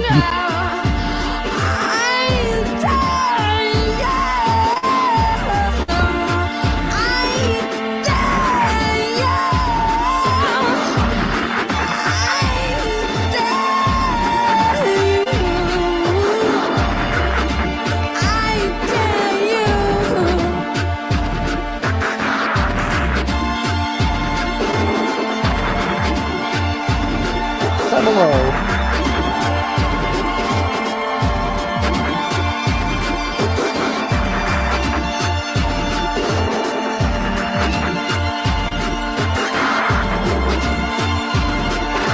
I don't know why, but that little 3-note string thing always makes me think of Tchaikovsky. Like there's something nutcrackery about that. Da, da, da. What were you saying, Gordon? This is like so. A second. No, go I ahead. just said tremolo because Tremolo, yeah. as a former violist, I have to say I know the words. Tremolissimo. Like musically for a second, is there a precedent for her melodic instincts? Like I'm thinking maybe Kate Bush, like a certain kind of like just the way she hears the scales and the way she hears melodies over these figures. It's like in a million years I couldn't write these melodies. If you gave me those beats, in a million years I couldn't come up with those melodies, and they sound really simple, and they're not like jazzy or complicated or something. They're sort of modal, I guess, but like, what is it about her, Julia, composer in residence gosh, I have no at idea. Lyrics to Go?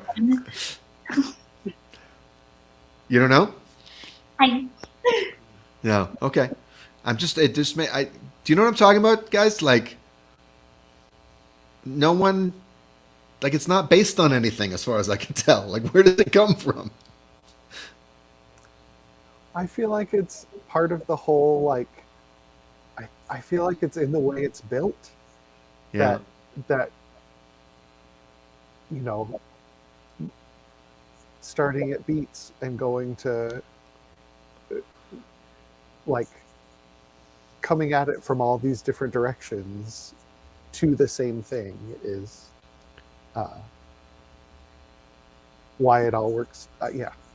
Because it should work together. Well, and it might be also that on this album there aren't a lot of like chord resolutions. Like it's a lot of moving between like on the more poppy albums earlier, you'd have like a home chord, but here like it's all kind of suspended, right? So her melodies are finding their way on top of a kind of shifting ocean, harmonically speaking, as opposed to like, okay, here's the one chord. Well, I mean, this one I feel like does sort of have a harmonic home. Which is it? That feels like a home to me. Okay. Yeah, I think it's so funny with this that like the synth lines in like both of those sections are so playful and so jaunty on top of what she's saying, and then paired with that like apocalyptic, like crunchy percussion. It's such Seriously. a weird juxtaposition. Yeah, and then the strings just going at it. Kate, you heard bells from somewhere. It's not from the Jardín. It's from the parroquia right next to me, the San Antonio church. Allison, hi. How are you doing? You said you can't see your lyrics on the site. Do you mean I haven't put up any videos about my own lyrics? Yeah, I haven't done that yet. I wanted to get up to 1,000 followers before I ventured something so narcissistic. I mean, before I let my narcissism come out to play. I certainly would love to talk about my lyrics. But I've had other musical theater lyricists on to talk about theirs. Peter Mills, Gabi Alter. I have a video coming out with him soon. I'll be interviewing Michael Jackson later this month, Michael R. Jackson. And I've got these two musical theater lyricists here. Actually, let me ask you guys about because Gordon said to me when I invited him to do this that like Homogenic and Björk more generally like has had a significant influence on your collaboration. What is that? You said that, didn't you? Am I not making it up? I did. Yeah. No. I mean, I think there's a show in particular that this was, at least for me, kind of a touchstone, just in terms of like thinking about song. But I also think, it's one of our when we were doing the 10 influential albums on Instagram or whatever, it was one of our instantly shared ones. I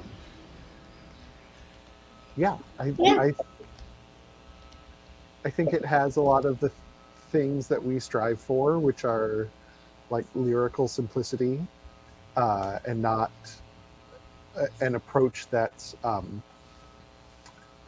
not too busy in the lyrics to let the musical stuff fill in all of the things that the lyrics aren't saying, which I think is something that Julia is especially good at as a composer.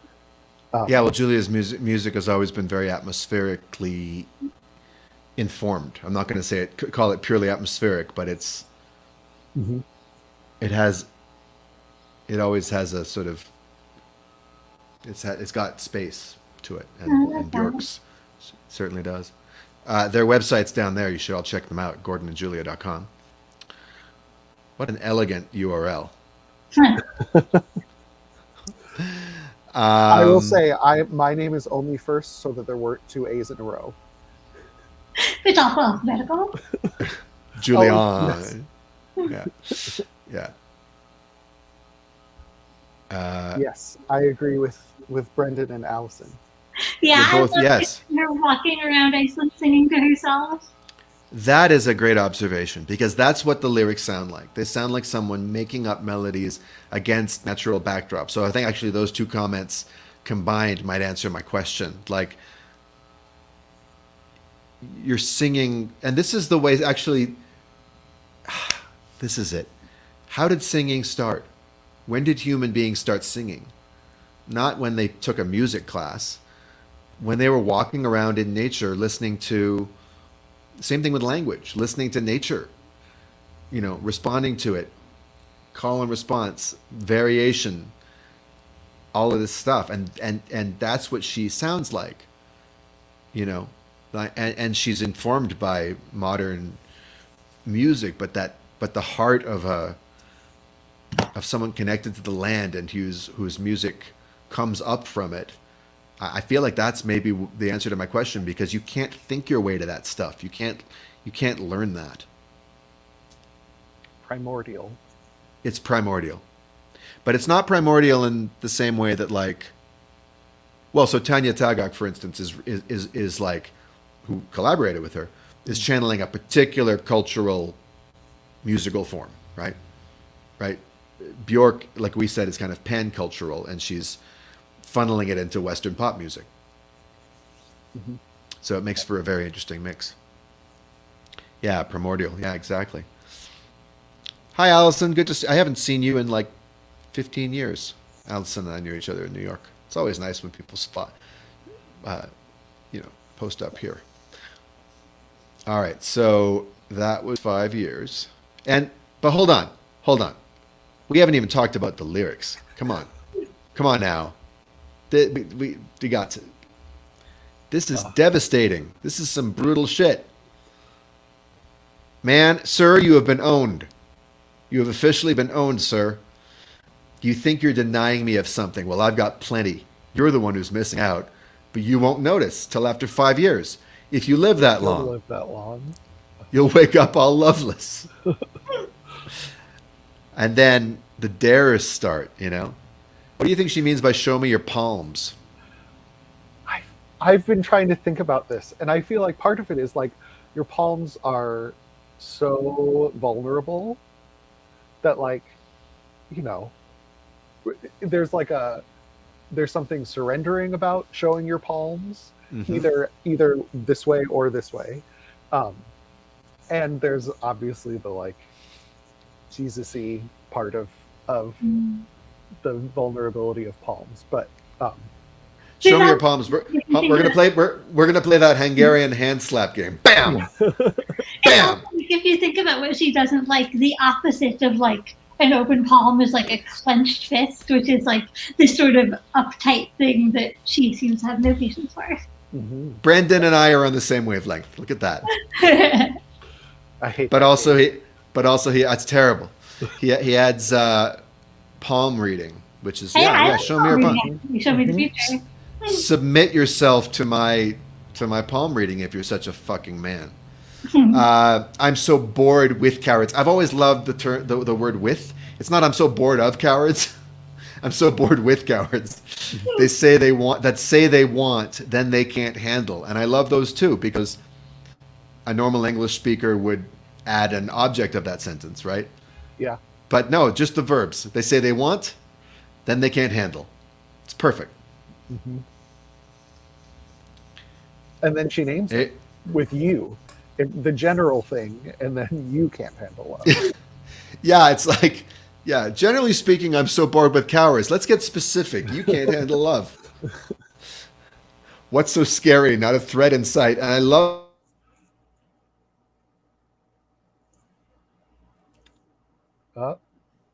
Suspense. What does he love? Gordon, I don't feel like you and I are equipped to host this. No. What's so scary? Not a threat in sight. Do you read this baby as like different than like her other more like genuine feeling like terms of endearment in other songs? That this is calling him a baby? Or even just like, I don't know, just that there's something tongue in cheek about it. Yeah. Baby, it's obvious. Yeah. He grows in a good way, at least. Yes.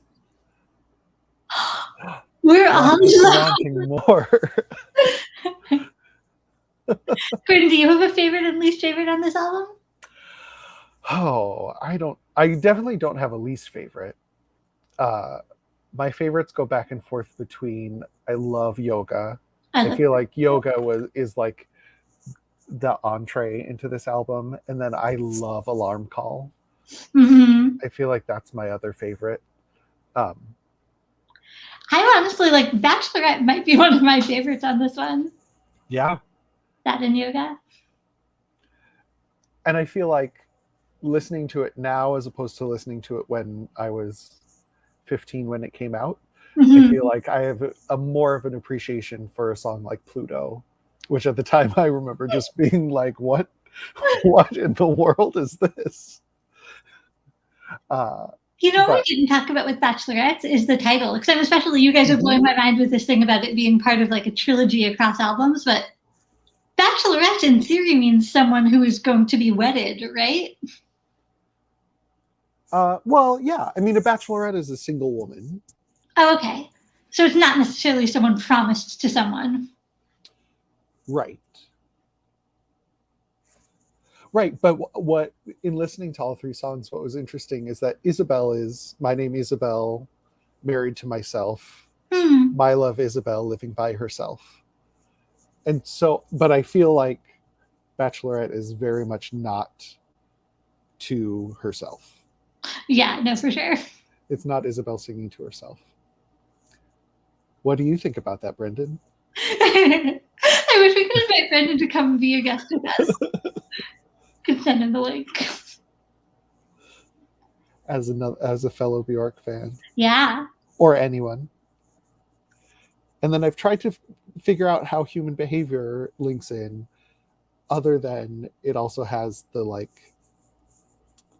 I feel like all three have like a searching quality to them, musically at least. Interesting. I feel that with Isabel. With human behavior, I'm trying to like, it's less obvious to me. That dum dum dum dum, or yeah, it's just right? so like yeah, there or an unsettled quality. It's not like a. Ooh, Ren, dude, I've seen the video for Bachelorette, but it's not recently enough that it's fresh in my head at all.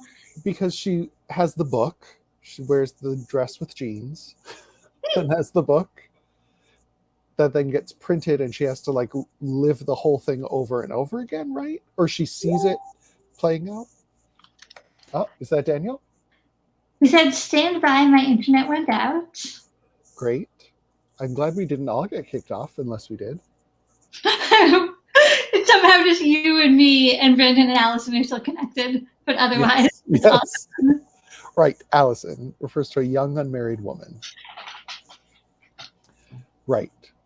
So it's almost like, and because she calls this Isabel in the City, so it's almost like Isabel emerged from her, place in the woods. Hi, guys. Hi. Sorry. New background. Yeah. New background. I'm plugged in. My Wi-Fi crapped out. My Mexican Wi-Fi. I'm not. It's not a pejorative. I'm just saying it's Mexican. That's just. It's factual. You thought you fact could about it. broadcast Wi-Fi. How Mexican of you. That's right. Right. I'm glad you guys are still around. That's great. And I have inferior camera and microphone now, but at least maybe I can go remedy that. I can go grab my other mic when the next song is playing. Anyway, what did I miss? You can catch it on the replay. I'm sure. Catch it on Patreon. Well, then I'm going to have to subscribe, aren't I? Like below. Yeah, exactly. It's obvious you can't handle love. I dare you. I dare you. So good.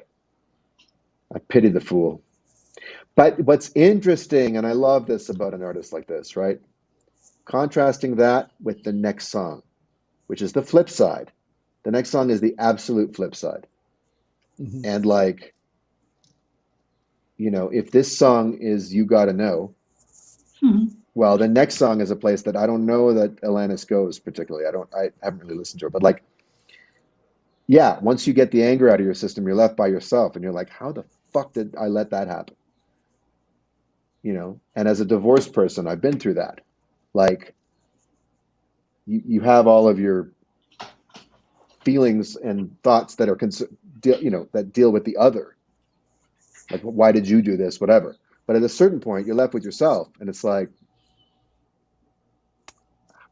wow, I sure took part in a clusterfuck, didn't I? At the end of every relationship, I think that there's a moment for that for all of us. Mm-hmm. Or at the end of any kind of clusterfuck in life, how could I be so immature? Yeah. Shall we listen to it? And I love this ostinato phrase underneath. Do, do, do, do, do, do, do. Where are the lyrics? Lyrics in the description? No, there aren't. I could put them in the chat because there are only 4 lines. Oh, yes, that's why I didn't bother. Yeah, they're only fun. Please put them in. If I am I able to put something in the chat? Allison, don't put it in the past tense. This is fun, and we're continuing to do it. Maybe you thought that I had logged off for good. But I do this every Monday night, Allison. So subscribe to the channel, and you'll get notifications. I think next week I'm doing Soundgarden with my friend Brandon Michael Loudon. Or possibly something else. But anyway, yeah. We vary it up. So, yeah, if you click on comments on the right margin, I think there, Gordon. Is there a bird flying around in here? I feel like there might be a hummingbird in here. I've had hummingbirds trapped in the house for the last few days. And they come in through the door and then they completely forget where the door is. It's not like it's a small window. Like there's a large opening. But their bird brains don't really retain. Anyway. It won't let me comment, but I feel like these are lyrics. All right, I'll add you it. You can't misunderstand. Yeah. How could I be? So I'll add it as we go. Hummingbirds are very Björk'ian. Yeah. Oh my God, there's one great Björk line I forgot. What did she say when she won? She won some award, and she said something incredible. She said, "I'm grateful grapefruit." That's what she... All right. Anyway, perfect. Let's do immature.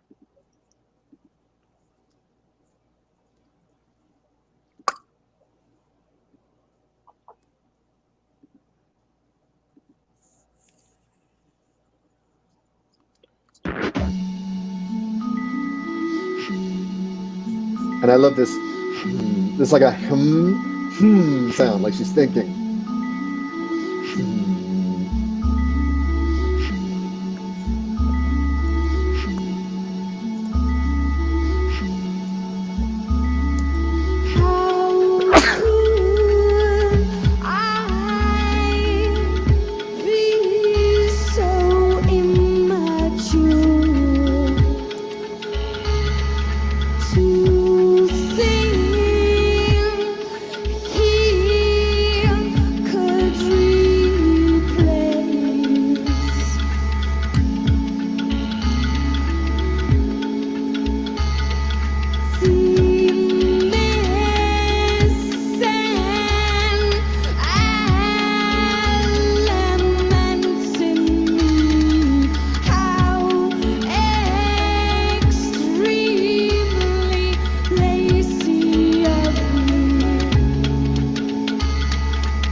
Pretty simple.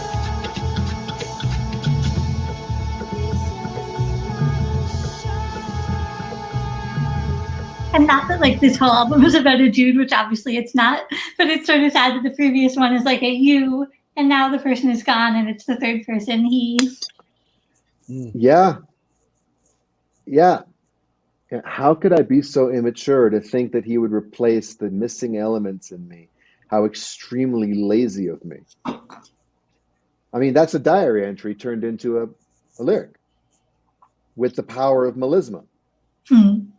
With the power, like because the perseverating power of melisma. The like, what does perseverate mean? How could I be so immature to think that he... That's incredible. And that's another one of her little signature things.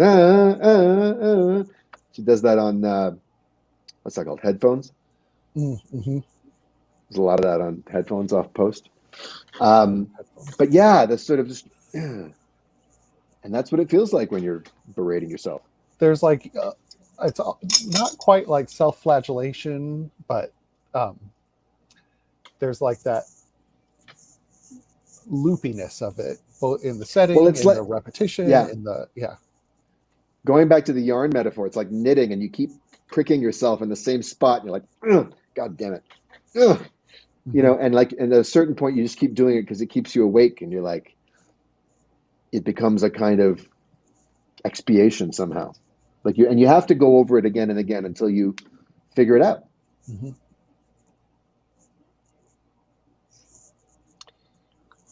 I kind of feel like that the previous song, this song, and the next song are a trilogy. Because the next song is a kind of awakening out of all of that. Just a celebration. And it's probably my favorite song on the album. Anything for you, Julia, about this song? This very simple lyric? I blew my one thought at the beginning. That was all I got for this one. Second person to Great. third person. That's all I have for y'all. Okay. And I seem to have not put it up. I seem to have not put my favorite song on the playlist. So serves me right.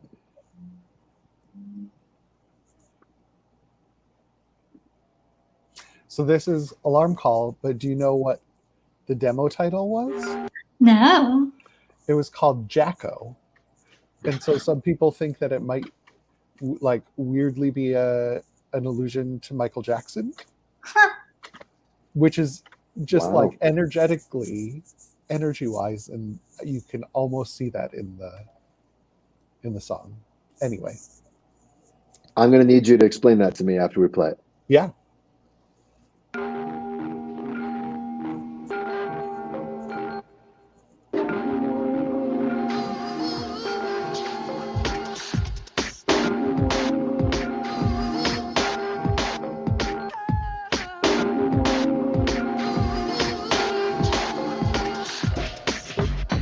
I have walked this earth and watched people. I can be sincere and say I like them, and be the laughter and joy, and be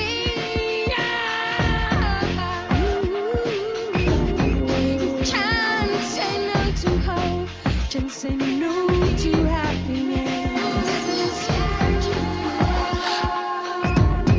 I want to go on a mountain top with a radio and goodbye. She likes mountains, doesn't she? She sings a lot about mountains. And batteries. And batteries. Mountains and batteries, the Björk'S story.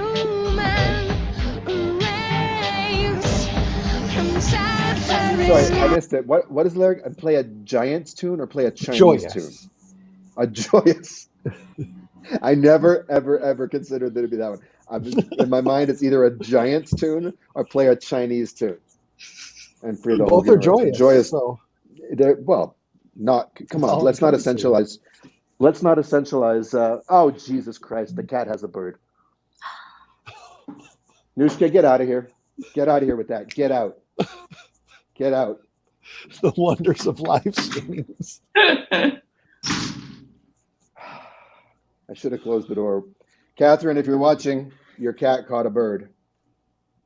I'm afraid you're going to have to, yeah. Our cat caught a bird. I mean, it's hers, but it's mine too, because we live together. I'm sorry I couldn't get any live video footage of that, guys, but I'm sure you don't want to see it. I'm not sorry. Yeah. I don't think it was a hummingbird, but it might have been. Hold on. I just need to text Kat in case she's Catherine.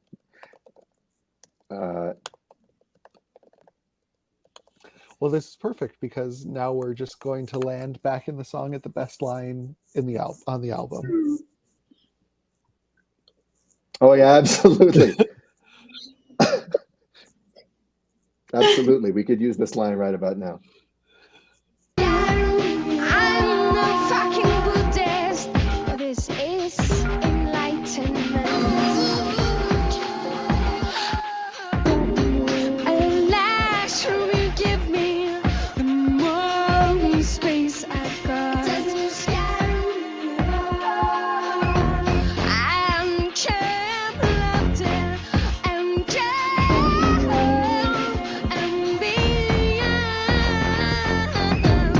you can't say no to hope, can't say no to happiness. I want to be on a mountain top with a radio and good batteries, play a joyous tune and free a human race from Saturday. This is an alarm call, so wake up now. Oh, beep, beep. Today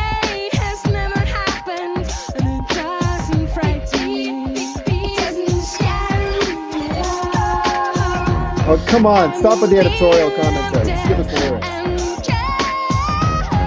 I guess it's like random. You can't say no to hope. You can't say no to happiness. It doesn't scare me at all. It doesn't scare me at all. It doesn't scare me at all. It doesn't scare me at all.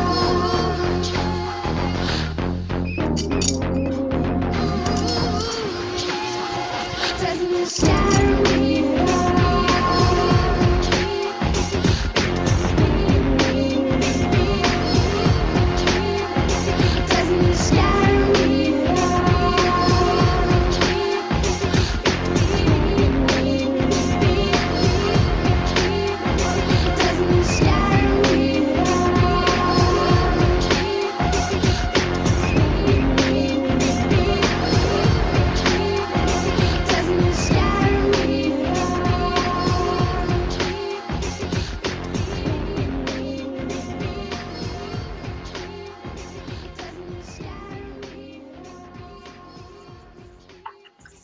So what Words do to you live guys by. think? Words to live by, I said. Mhm.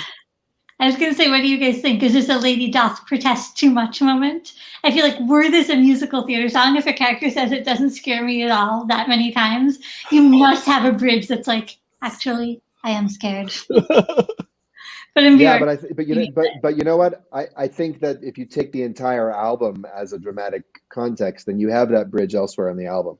I think this is a moment of pure unadulterated. This is just a moment where she gets to, it's a song cycle. And it's a musical theater cliche that we always have to have these turns within songs and ooh, there's a twist and really, and that's, I mean, look, I do that to the hilt in many, many songs. Like it's a very useful thing, but like I feel like this song is an alarm call, and she's waking herself up, and she's getting more and more. And these moments don't necessarily last when you have these epiphanies, but while they last, you try to see everything you can from that clear space. And I feel like she's just trying to get it. She's trying to plant her flag in the ground of being awake to how it is before. Well, we know what happens next on the album. But I do feel like this is like in some ways this is the thesis of the whole album.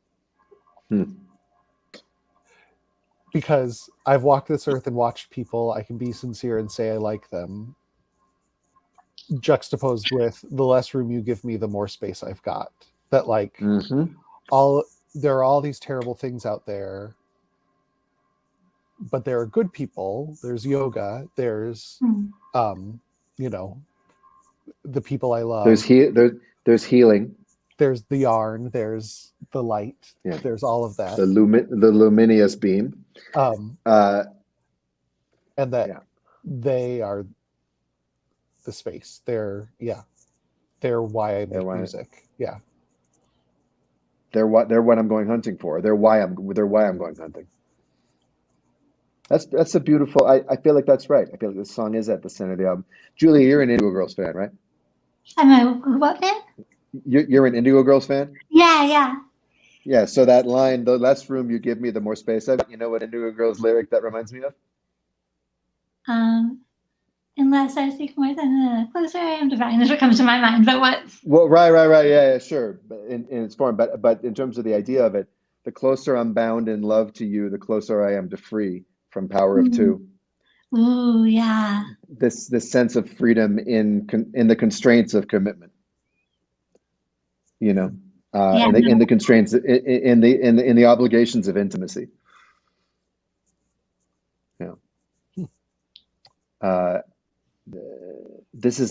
Today has never happened, and it doesn't frighten me. I mean, I'd love to live that way every day.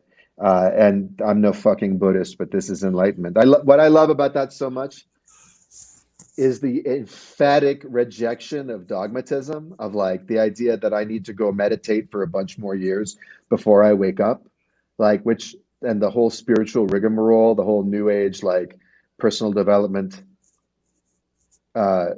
industry that sucks people in. I'm not saying there's anything wrong with it, but the ability to just say, I don't have any of those spiritual credentials, and in this moment, I'm seeing things for how they are, and I'm going to claim that. Yeah. I really relate to that. Like those moments are really precious when an unmediated, untranslated direct experience of something like freedom or happiness or hope or whatever comes to you, and it's like yours, and you didn't have to like go to spiritual grad school for it. Or believe anything in particular. Like Or have follow, a particular there dogma wasn't a or follow. root. Yeah. Exactly. Yeah. And then I also love, there's an idea, there's a notion of service. Like I want to go on a mountaintop with a radio and good batteries. And it's not even like I'm going to bring my lute or something or my flute and play this song. No, I'm going to play it on my boombox, you know. We're all gonna party together and like play it and free the whole human race with it. Why not? I do love how like quotidian the image of like the boombox on the mountain is compared to all the poetic stuff. Yeah. But I feel like it goes back to the whole like artist using pop music as a medium thing, that like Yeah. there is a magic in pop music, and there's a like shared experience in pop music, a reach in pop music that can free. And I also think that that's what goes back to the Michael Jackson thing, Mm. that that's his like joyful music. I mean, this reminds me of in the slightest way, like The Way You Make Me Feel, almost, that it has that like Black and white too. yeah, just like real happiness in coming from music, and that it almost seems like she wants to harness that kind of joy to give to the world, and she's a probably a better vessel for it too. Going back to what Julia said, she has an interesting relationship with technology, not just in the production of her music, but in her lyrics themselves. You know, you're going back to the modern things, like all the modern things like cars and such. They've been waiting in a mountain, you know, to come. I forget what the lyrics are, but you know, it's their time now, and it doesn't sound ominous. It's like exciting, you know, like they're our friends. And she has that video clip of her. Have you seen that video clip of her like talking about her television? Oh, Oh my God, you guys. Oh my God. This is ridiculous. But she also has that song Headphones, right? Like yeah, my headphones, they save my headphones, life. your tape saved my life. It lulled me to sleep.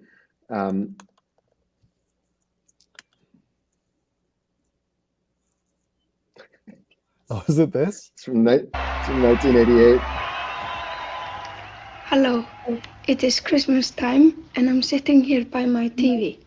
I've been watching it very much lately because I'm on a holiday, and I've been seeing all those programs about all sorts of things, about Icelandics being very happy about Christmas, very gay, and also very serious and spiritual, and also seeing Icelandic comic people making jokes, which they are very good at.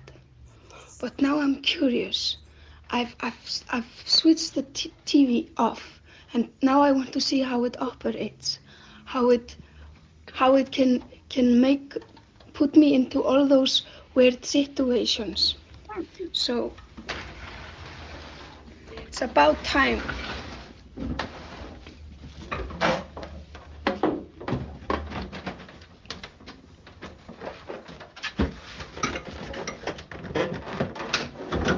I can't believe no one made this a series. See.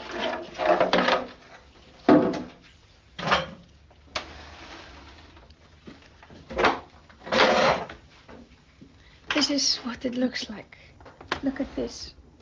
This looks like a city, like a little model of a city. And all the houses which are here, and streets. This is maybe an elevator to go up there. And here are all the wires. These wires, they really take care of all the electrons when they come through here. they take care of that. They are powerful enough to get all the way through here. I read that in a Danish book this morning. And this Okay, that's the Scandinavian beautiful connection. television Dana. has put me, like I said before, in all sorts of situations. I remember being very scared to it because an Icelandic poet told me that not like in cinemas where the thing that throws the picture from it just sends lights on the screen, but this is different.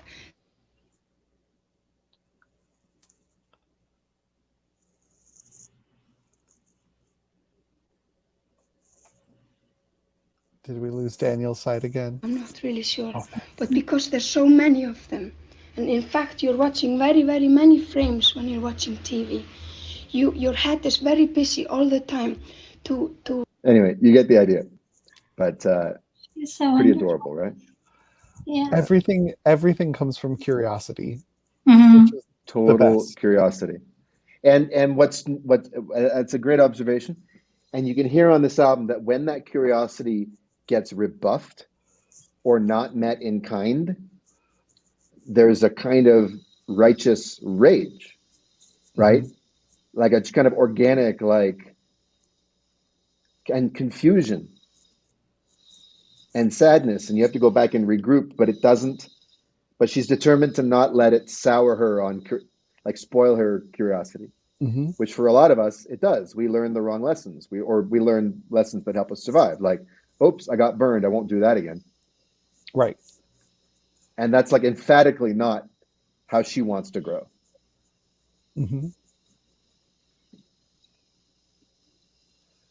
So like 5 years is the sound of curiosity scorned or spurned, you know? And like a person is, she's accusing him of being incurious.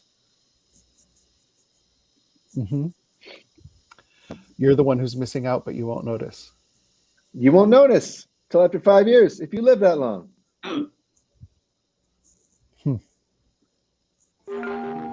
Whoops. Okay. Oh.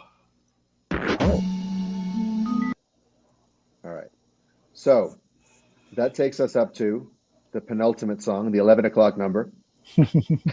If this was a song cycle, this would be quite the moment. And this is, you know what, like this, it totally fits. Think of Hedwig.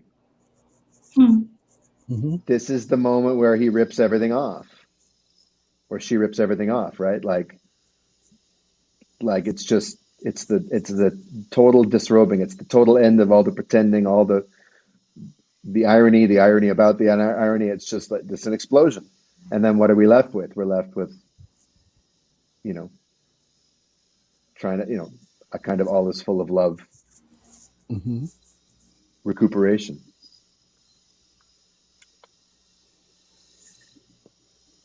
Sorry for the background noise.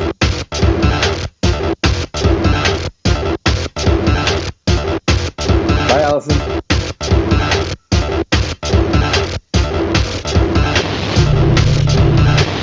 Excuse me, but I just have to explode this party.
That's like one of her signature riffs, but taken and like twisted like a aluminum can, like bent out of shape and made all angular and tritonal. Like it's, whew.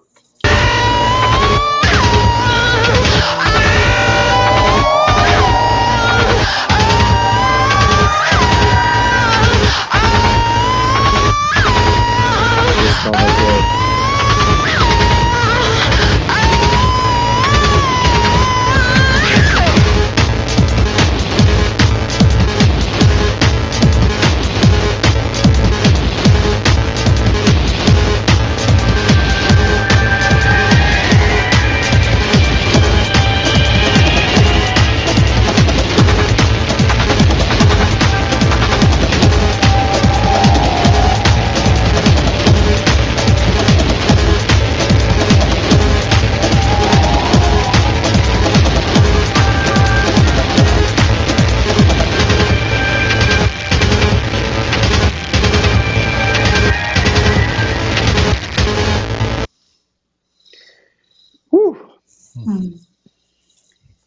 That a little bit tired is so great. Yeah. I'll be brand new tomorrow. A little bit tired, but brand new. And it's like I don't know if it's a threat or a promise, but she said that this song is about being wasted out of your mind and like, having, well, it's obvious, right? A kind of explosion, a kind of letting out emotions that don't normally get felt. And in the Icelandic, like being of Iceland, apparently it also is inspired by Ragnarok. Ragnarok is a real Icelandic legend, which is like a Norse verse from Norse mythology about the big of course, battle, because Loki, the big battle where everyone dies and the world has to be repopulated by two humans, or all the gods die and the world has to be repopulated by two humans, I think. Wow. This could make a good Marvel movie end credits, saying if the Marvel people had a little bit more imagination. It's quite a statement for the second last song. Mm-hmm. And there's a lot of different versions of the last one, but I want to play the album version because we're listening to the album, and it's the most unadorned,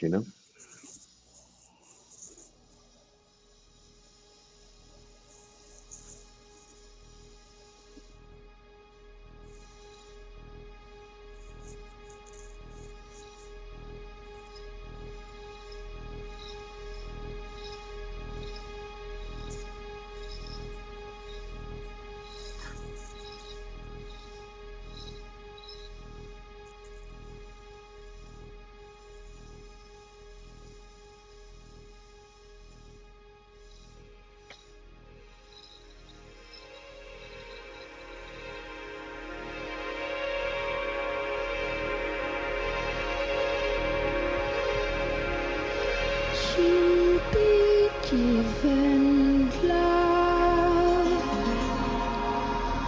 to be taken care of, to be given love. You have to trust it. Maybe not from these sources. You have poured yours. Maybe not from the directions you are staring at. Now, I think this is a typo here, isn't it? Trust your head around. Mm-hmm. That's what I have. Yeah. Which is so much better. Trust your head around. It's all around you. All is full of love. All around you.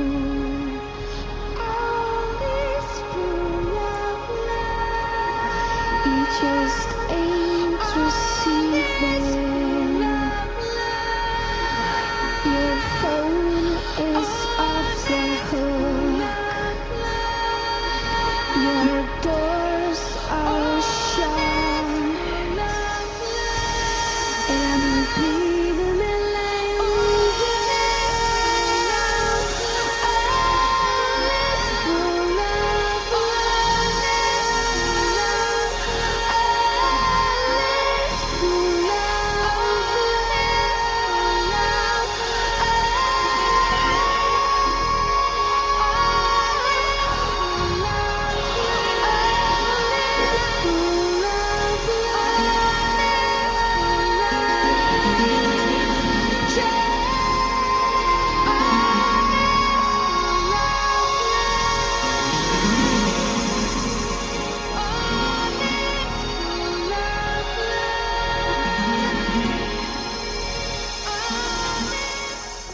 The sound quality on that is not quite as good as the others.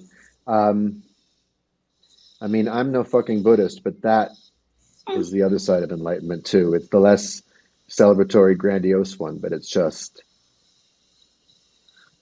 you know,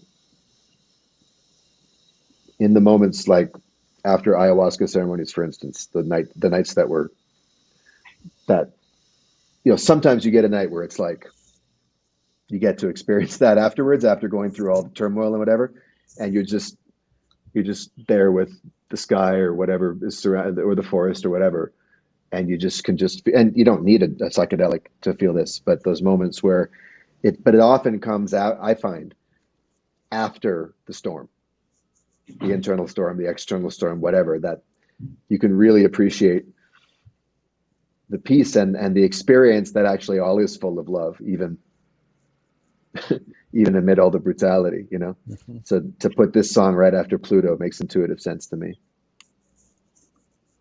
Well, yeah, I feel like it speaks directly, even just to, you know, go from beats to no beats. Yes. I mean, it's almost completely free. Completely. And which is why the single versions, kind of like Bachelorette, feel to me like a sort of, you know, it's taking something from the album and like putting it out into the pop world. But this is what the song needs to be on this album in the context of the album. What do you guys make of This You? To me, This You feels like the same like Neon You, but it's definitely not like the You that's being scorned in some of the other ones. I think it could be the Neon You, and I think could be herself too. Yes. The reassurance of, you know, like that all of us and the listener, like this is like, if that was the 11 o'clock number, here she comes down stage in a spot and just sings out, and we all experience that she's singing to us, and maybe there's an absent character that we also know that she's singing to, and we also get that she's singing to. It's like, you know, this is the being alive of, I mean, terrible analogy, but kind of also perfect. Mm-hmm. You know, because it's a reassurance. Like, she sounds confident of it. She also sounds hopeful that it's true. You know, maybe scared that it's not. Like, it's not a self-assured sermon entirely. There's a hint of plaintiveness to it. Like, may this be so. Well, because, you know, it's saying all is full of love, you just ain't receiving. Like, that's right. It's not a guarantee that you're going to receive it. It's not you have love. It's all is full of love when you're ready. And something is required of you. Like, it's interesting. You'll be given love. You'll be taken care of. You'll be given love. You have to trust it. And then you have to and then she's like, okay, you might have to make some adjustments to the way you've been approaching it. Mm-hmm. Maybe not from the sources you have poured yours. Like, I hate to tell you this, but your idea of love and the places where you think it needs to come from, your little fantasies of that, maybe not. Maybe not. Maybe he's not going to fill the missing elements in you. Mm-hmm. You know, maybe not from the directions you are staring at. You're you're fixated on this one thing. I can so relate to this. Like, thinking that, you know, my song, It's All I Want Is That Much to Ask. Mm-hmm. Like, that's what that kid is doing. He's like staring at this one thing. He's fixated on it. And the inevitable consequence of that, or it just brings you back to the start of the longing, you know. But she's saying, trust your head around. There's something rotational about trusting. Yeah, go ahead, Gordon. I was just going to say, I feel like it can even be in relation to Alarm Call, which is about building yourself up. Yeah, but this is about knowing. that's right. That peaceful kind of knowing. Mm-hmm. It's all around you. So you don't need to own it. You don't have to possess it. You just have to like dwell in it. And Be the little you don't angel have to be the one to give it to others either, because it's just there. Right, as a kind of endeavor or a kind of like to receive it is to give it in a sense, like to take part in it, to take part in the exchange. Yeah, and so I'm no fucking Buddhist, but this is enlightenment. What do you make of "and be the little angel"? That sounds like a lullaby kind of line. It's interesting because I've never heard that as an actual, as like a lyric as we understand English. it. I've always heard it I thought as maybe like it was a little Icelandic her thing? riffing. Yeah. Yeah, that's me too. So let's assume that that's right, that we're right about that. Because it's that makes in no the sense. also in the it goes along with the before the you can't say no to hope, you can't say no to happiness. There's that lands on like a hard B, whatever that riff that she does all the time is. Yeah. The magic words. Yeah. The magic words. Well, folks, that's Homogenic. We've made it through. Yay! That was fun. Yeah. Oh, It what a good really album. holds together as an album, you know. Mm-hmm. Another song, right, with the Watching iconic videos video, now. right? Of the Android. Oh, Android yes. Björk. Mm-hmm. Yeah. Well, we could call it a night. We still have some people watching. We could toss out some other Björk lyrics from other albums if you like. It's all up to you guys. Depends. I think sadly for me, I must say goodnight, but I can check back the footage after the fact if y'all want to keep partying away. Well, can we end Absolutely. on our favorite non-homogenic Björk songs? Yes, that's what I'm saying. All Or right. even just You got- Guys, I think what they are. Bye, Julia. Thank you so much for doing this. It was great to see you. Well, it's just you and me, Gordon. It's just us. At long last. All right. Without Call Julia. Without Julia.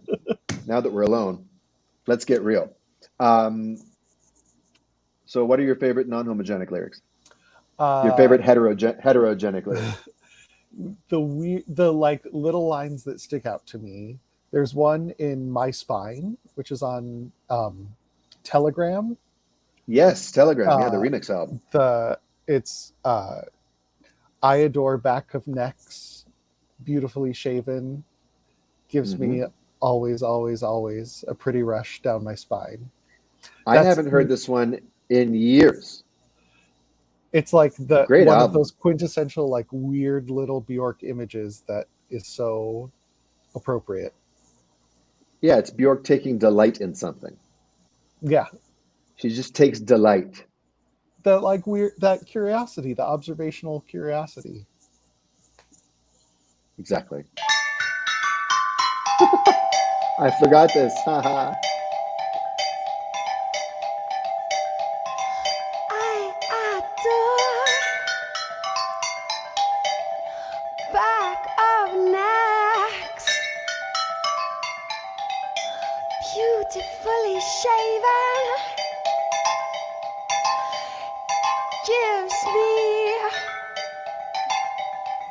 always, always, always, always, always, always a pretty rush down my spine.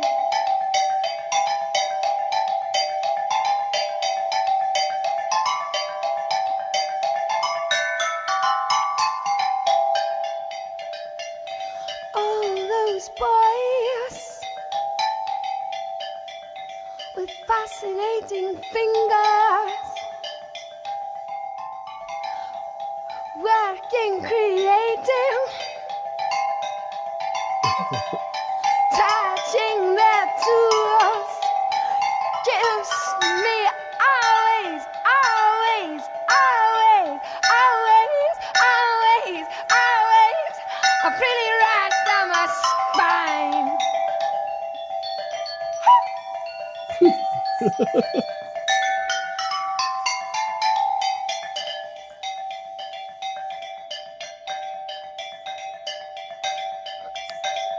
And that image of a rush down my spine. Stories, Yeah.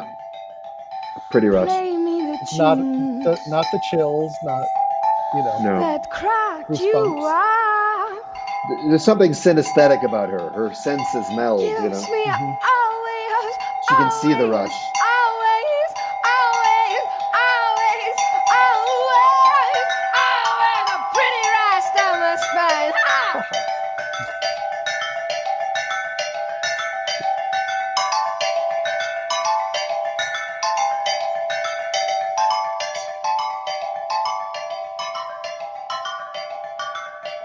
Oh, that's great. That's delightful.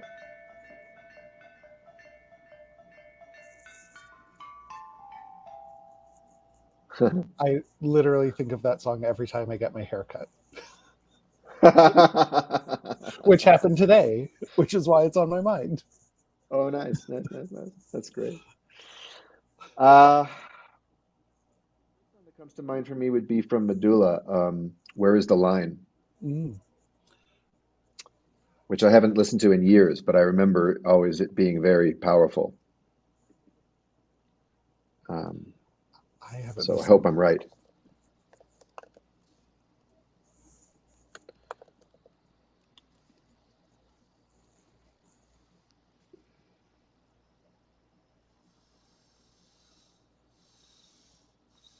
I'm not sure if the lyrics are in this video. Where is the light? Oh, I think this is the one with Mike Patton on it. All right, let's find the lyrics somewhere and look at them first.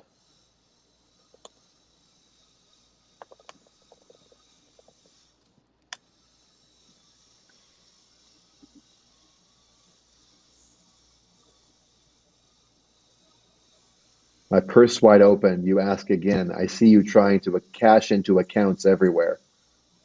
I want to be flexible. I want to go out of my way for you, but enough is enough. I want to be elastic. I want to go out of my way for you. I want to help you. I want to have capacity over you and be elastic, to be elastic, elastic. Where is the line with you? Where is the line? Well, and it's great because there's a double edge to that, right? It's like when are you going to draw where does there a line in your behavior? But really she's asking, where is the boundary? Right. Like where do I set a line? Where's the line between us? Line with you. Where is the line with you? Where is the line with you? Where is the line with you?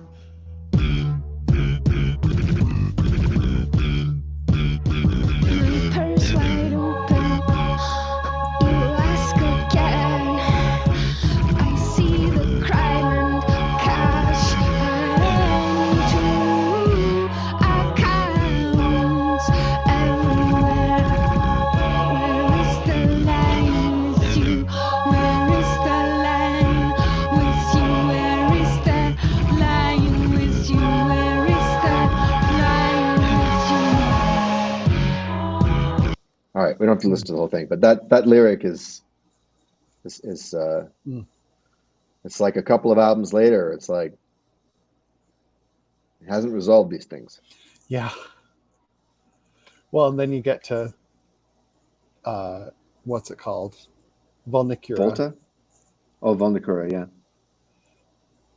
That is the ultimate non-resolution. That's a breakup album, right? Yeah. It's about the end of her relationship with Matthew Barney, Okay. and how interesting that it feels like the least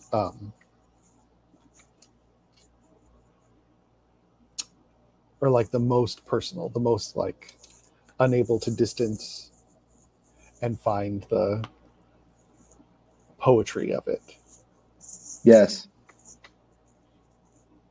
which I find really exciting to have her be so plain spoken in it. Yes. I remember listening to that album when I was in Denmark, actually. Mm. History of Touches, Yeah. Mouth Mantra, Well, and is it Black Lake, which is the Black Lake, yeah. minute. Yeah.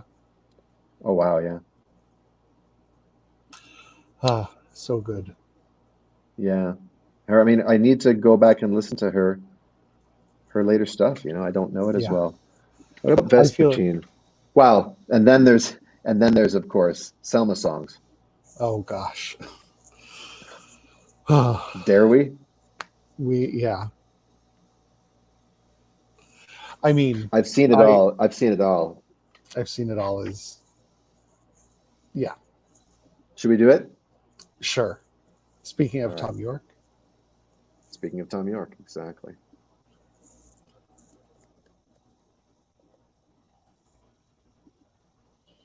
Hmm. I mean, who knew she could? I mean, this is a good musical theater song. yeah.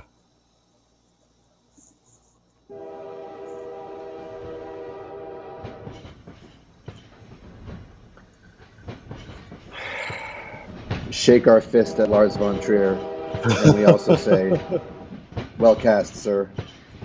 Yes. Oh, and Sion wrote on this too. Who did? Seen Oh, it did he? all. Yeah. I have seen the trees. I have seen the willow leaves dancing in the I've breeze. seen a man killed by his best friend, and lives that were over before they were spent. I've seen what I was, and I know what I be. I've seen it all. There is no more to see. I feel like the World Harpists Guild owes Björk like a lifetime achievement award for like centering the harp Mhm. in pop music again. Hi, Rochelle. Yeah, well, Oh, we Ro. love Tom York, don't we? Hi, Ro. Ro. How are things in Melbourne?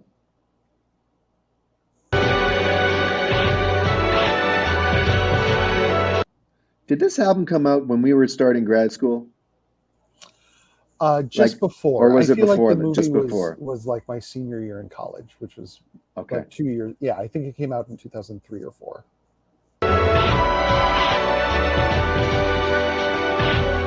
Oh, no, actually 2000. 2000. Yeah. Oh, wow. I remember. Oh, I lost you for a second. You oh, haven't seen I was going to listen. Oh, I okay. remember Yeah. coming into the city because I went to college just upstate, and I remember coming into the city and going to see this with my sister just before I had to get back on the Metro North, and just Mhm. we went to Union Square and just like weeping the entire 6 train ride up and then the entire hour and 40 minutes back to Poughkeepsie. It was I was shaken. not. Yeah. Oh, There's a few movies that left me literally shaking at the end. One was Requiem for a Dream, and one was this one, and they came out not too right far around from the each same other. You time, know, yeah. like that age of like intense independent cinema. Mhm. Ro, I don't know if you saw, but I did an OK Computer stream a couple of like last month, and so I'll send you. It's for Patreon subscribers, but I'll send you a link. If you want 4 We're hours all of me and artists here. Farrah, of me and Farrah Alvin and Matt Schatz nerding out over OK Computer. elephants, kings, or Peru. say I had better to do. What about China? Have you seen the Great Wall? All walls are great if the roof doesn't fall. All right, hold on. There's a fallacy in that. There's a fallacy in that. I'm sorry. That's not a good answer. What about China? Have you seen the Great Wall? Well, all walls are great if the roof doesn't fall. Motherfucker, I'm talking about the Great Wall of China. There's no roof. It's just a wall. Now, did you see it or not? I think that's the long-winded way to say no. The man you will marry, the home you will Oh, this is so beautiful. To be honest, I really don't care. 'Cause I'm done playing my down, and I'm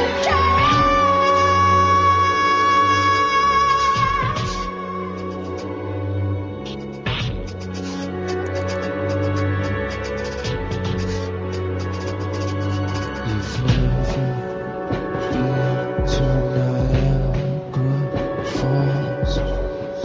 I have seen water, it's water, that's all.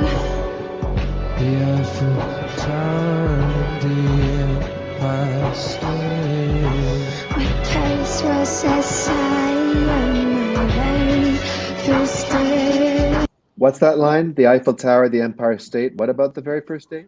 I don't know. That's Eiffel Tower, the Empire State. My pulse was as high on my very first date. Ah, very nice.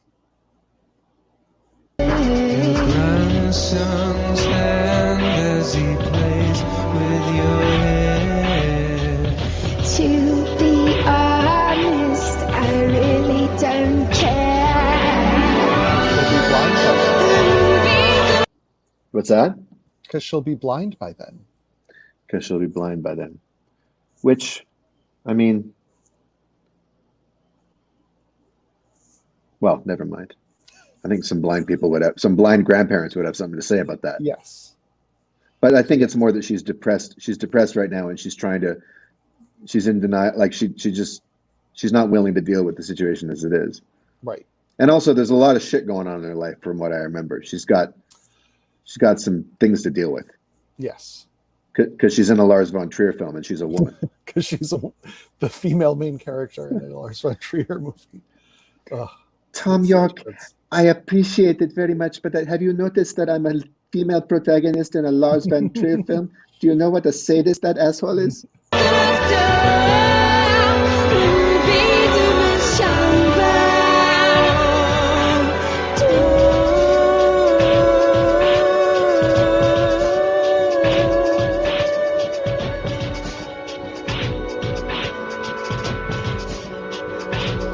I've seen it all, I've seen the dark, I've seen the brightness in one little spark. I have seen what I choose and I've seen what I need, and that is enough to what more would be greed. And more would be greed.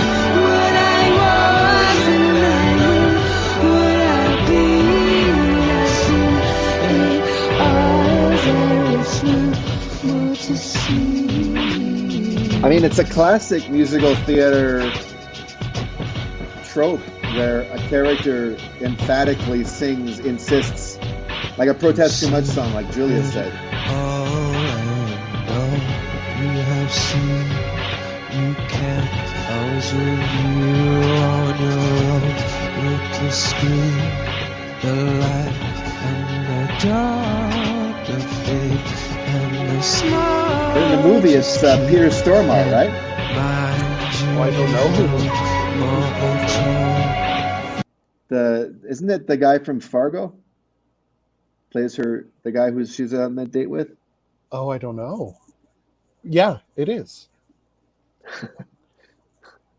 The guy who Steve Buscemi tries to talk to in the car. It's like I've never seen two can play at Fargo. that game, smart guy. You've never seen Fargo? Oh, No. it's a delightful crime case. Oh, but also It's it's a like great song. the tradition of "If I Loved You," where it's That's what I'm saying. Yeah. of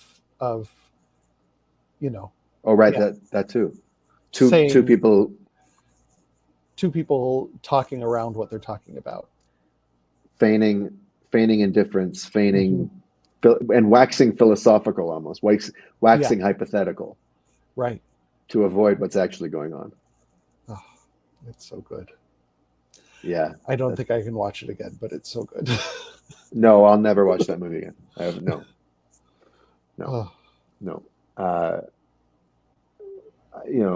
All of his stuff. I think, did I see Breaking the Waves? I don't know. I have not seen Have, that. and then there's like his later stuff, right? What's that one with Willem Dafoe? Oh, yeah. I have Antichrist? Antichrist. I feel like I saw this and the Nicole Kidman one. Yeah. And that Dogtown? may be it. Yeah. Yeah. It's too much for me. And it's weird. It's such a weird match because it's like the opposite of Björk's spirit and Björk's essence is Lars von Trier, which I guess is what makes the movie so affecting, because she can't help but be her hopeful, like innocent, forever curious person, and to see her put through the ringer of Lars von Trier is a lot. Well, it really did a number on her. Yeah. Roe mentions, I was just going to mention Roy, of course, Royce did an opera of Breaking the Waves. Of course. It was his. And I'm sure it is stunning. I've only seen one of his operas, the JFK one. I saw it when I was in Montreal. And it was fantastic. And then him and I started writing a musical together. And then, when I started writing The Sweet Hereafter, I initially had him aboard as a co-book writer because he's such a huge fan of Adam McGoyan and all that. But in the end, we decided, with his schedule, and I sort of got my legs under me, and he's a busy guy. And, the opera world claims him. And I also kind of just got my legs under me, and I was like, okay, I feel like, but he really helped me get off to a great start. And like, yeah, to be an opera librettist, like I need to actually have him on this show, because on a show about lyrics, like opera libretto is taking it out to the edge of like, it's a whole different skill set. Yeah. And I'd be very interested to just hear him talk about what's required. A number of people in our class have gone on to do some opera stuff. Tony's done some opera stuff. Mm-hmm. Mm-hmm. Yeah. Rojas. I don't think I could do that. Rojas? Yeah, I think unmoored from like the formal crutches and like structures, I would flounder. I really admire that. Yeah, me too. Yeah. Well, we've been at it for almost 3 hours. Perfect. We could go up until the top of the hour with a few more songs, or we could say we've seen it all and there's nothing to see. And sign off. I think, I don't know if we want to end on this, but one of the most interesting Björk things to me is the song she wrote for Madonna. What? Bedtime Story, that she and Nellie Hooper wrote for Madonna, and then she stole the bridge back for her song. It was a B-side. I don't remember what it's called, but it's so weird to hear someone who does not have the same vocal, just like kind of fearlessness, sing a Björk song. It's so strange. So we don't have to do it tonight, but I would recommend listening to those bridges back to back. Okay, cool. I'm gonna make that an extracurricular activity. Hey, Fred. Björk says it's not pronounced the way. What's not pronounced the way? Wait, her name? Well, clearly we're not going to say it with a perfect Icelandic accent. I'm going to wait for you to finish that sentence, Fred, before I do anything.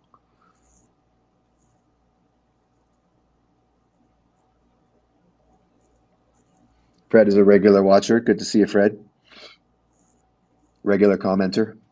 Hi, Fred. Yes, indeed. Wait, I'm going to find the name of the...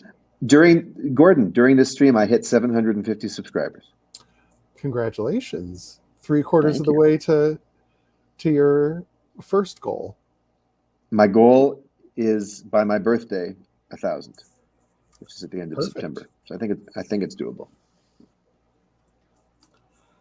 Okay. Fred, are you going to follow up on that, or are you just going to leave us hanging, man?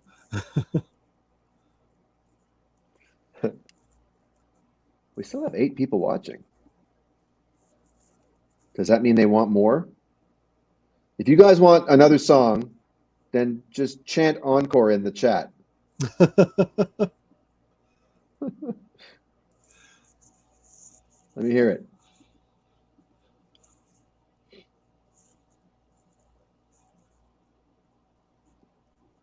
Did you find the name of the Björk song that she featured? Björk. Oh, she says her name is Jerk. Yeah, Björk. Okay. More, says Ro. It's a post B-side. Björk post B-sides. Would it be on Telegram then?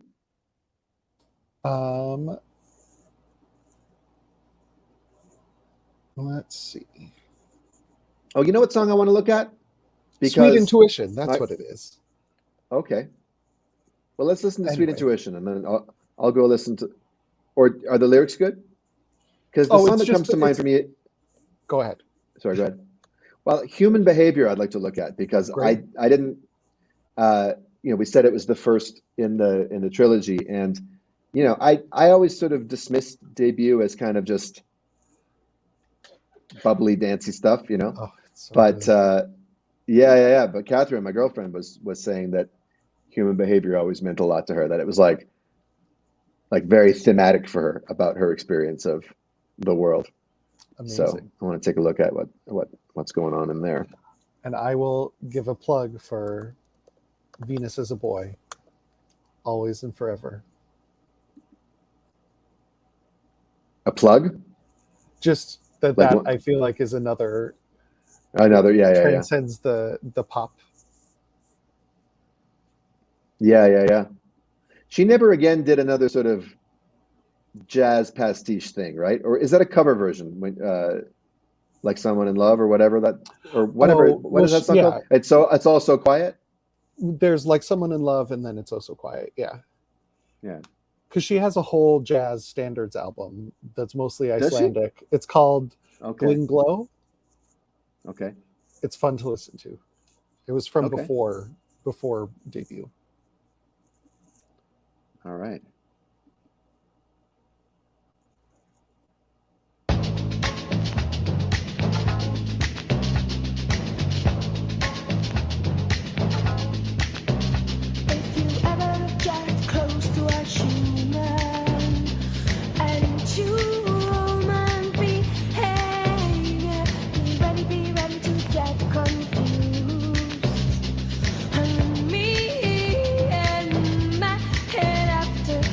Or what does that mean? Me and my hereafter. Oh, I did not know that was the lyric. Yeah, I've seen that elsewhere. Me and my hereafter. Yeah.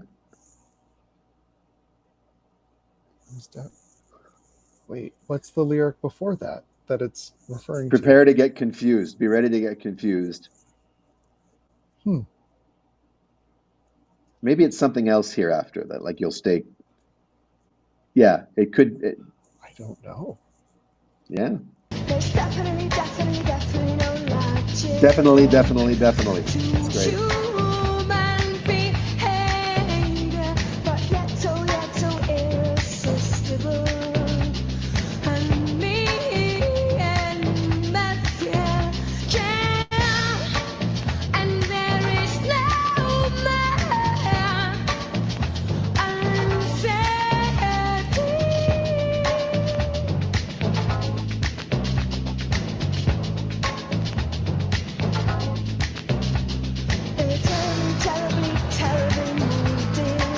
They're terribly moody. Human behavior, then all of a sudden turn happy.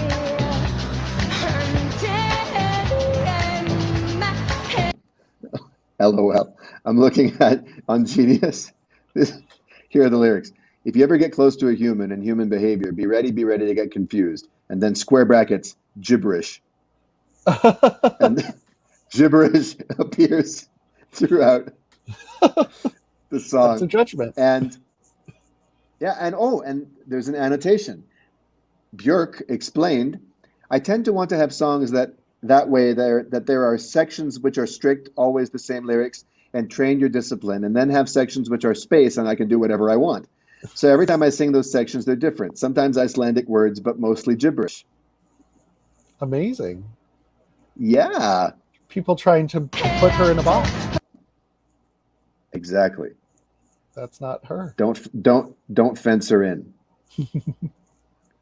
Give her Iceland, lots of Iceland with the starry skies above. to get involved in the exchange of human emotion. Emotion. So ever so satisfying. Cannot sing it beautifully. Cannot sing it not beautifully. Almost sounded like she said Daniel Mate. Let's go back. I just want to rule out that she was saying it.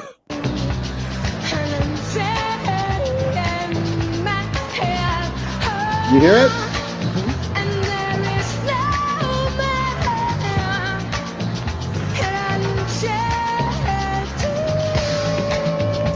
Interesting, because I always thought it was uncharted instead of uncertain. Wow, that would be terribly linear, Gordon. But I think it's No just map, because uncharted. of Because the pronunciation of the C as Yeah.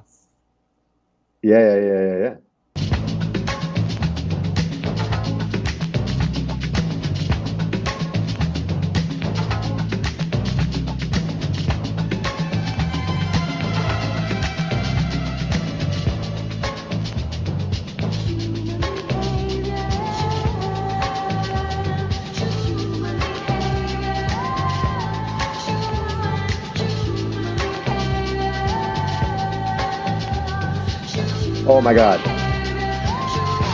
You know what song we have to listen to? What's that? I think it's her most musical theater lyric of all, more than any of the ones in Dancer in the Dark. And there's two versions, one on Post and one on Telegram. Oh, yes. I think the one on Telegram might be the one I want to hear. They're both great. Well, why don't we watch the video? I've never seen the video. I haven't either. Looks like she's eating some watermelon. This song is incredible. I've never heard a song with this structure.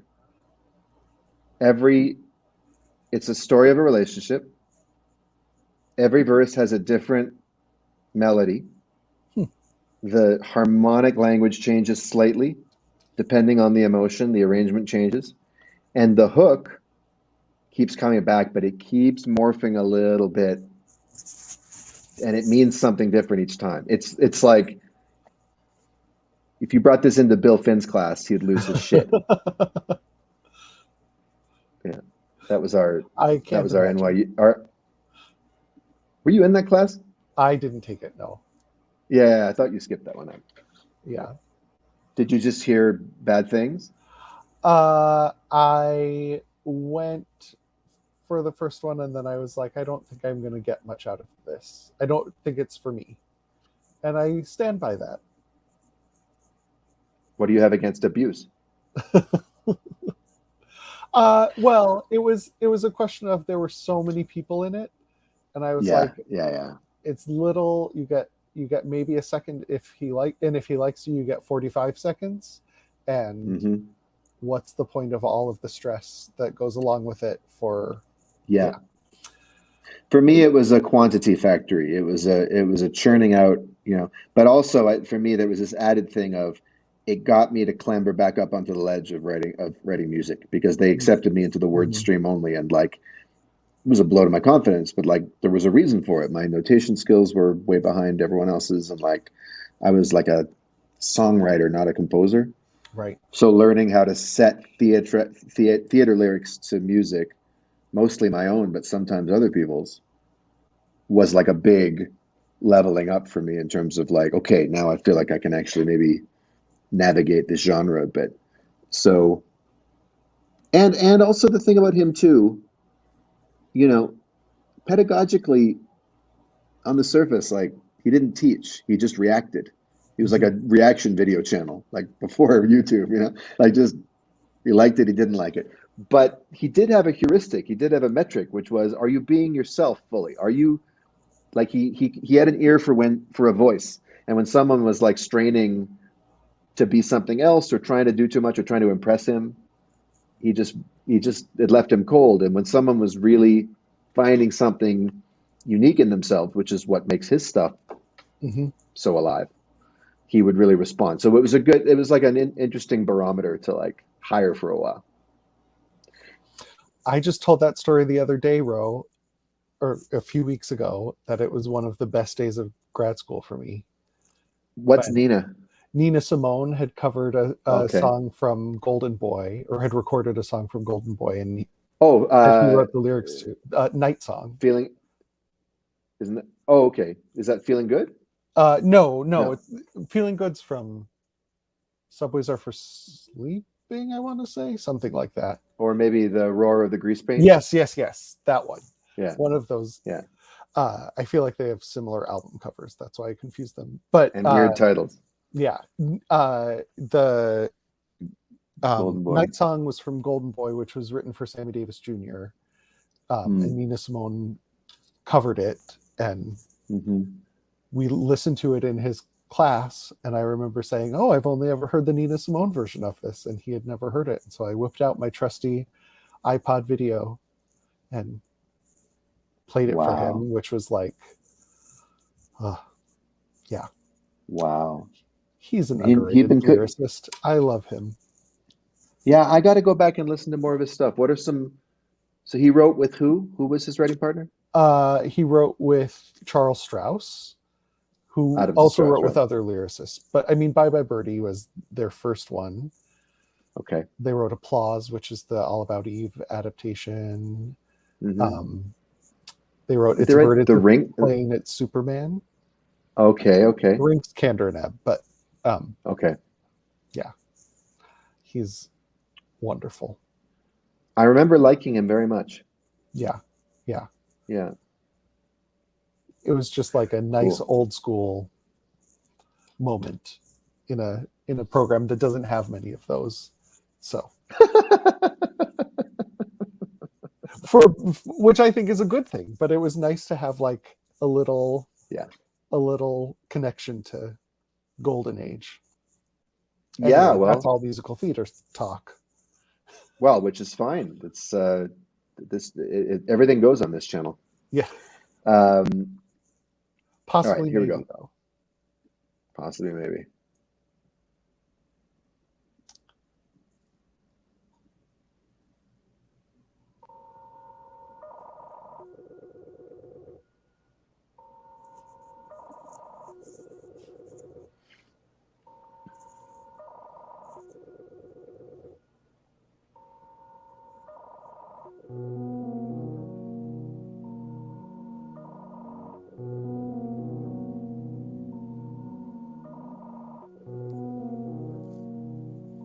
So we can pause after each verse because they're each so distinctive.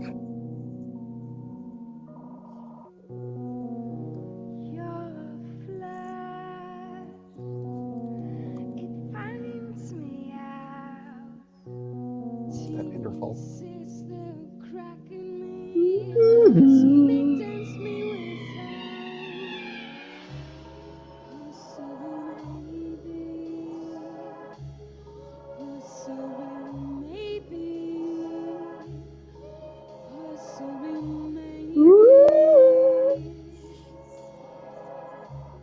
All right.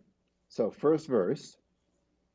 Your flirt finds me out, teases the crack in me, smittens me with hope.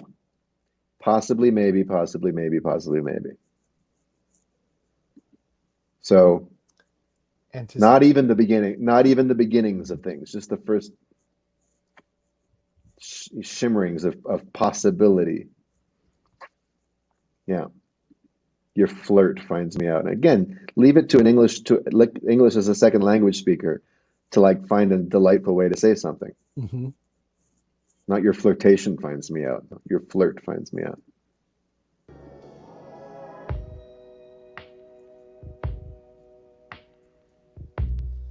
As much as I definitely enjoy solitude, I wouldn't mind perhaps spending little time with you. Sometimes, possibly, maybe. Possibly,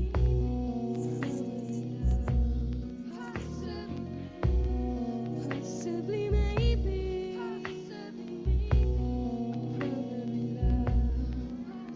All right. Second verse. As much as I definitely enjoy solitude, I wouldn't mind perhaps spending a little time with you sometimes. And now possibly maybe becomes, rather than hopeful, because to me it becomes kind of coy, you know? Mm-hmm. Like, maybe. And then probably love. She can't, her poker face is not that good. It goes from possibilities to, yeah. To propositions or Yeah. like actual hypotheticals. Yeah.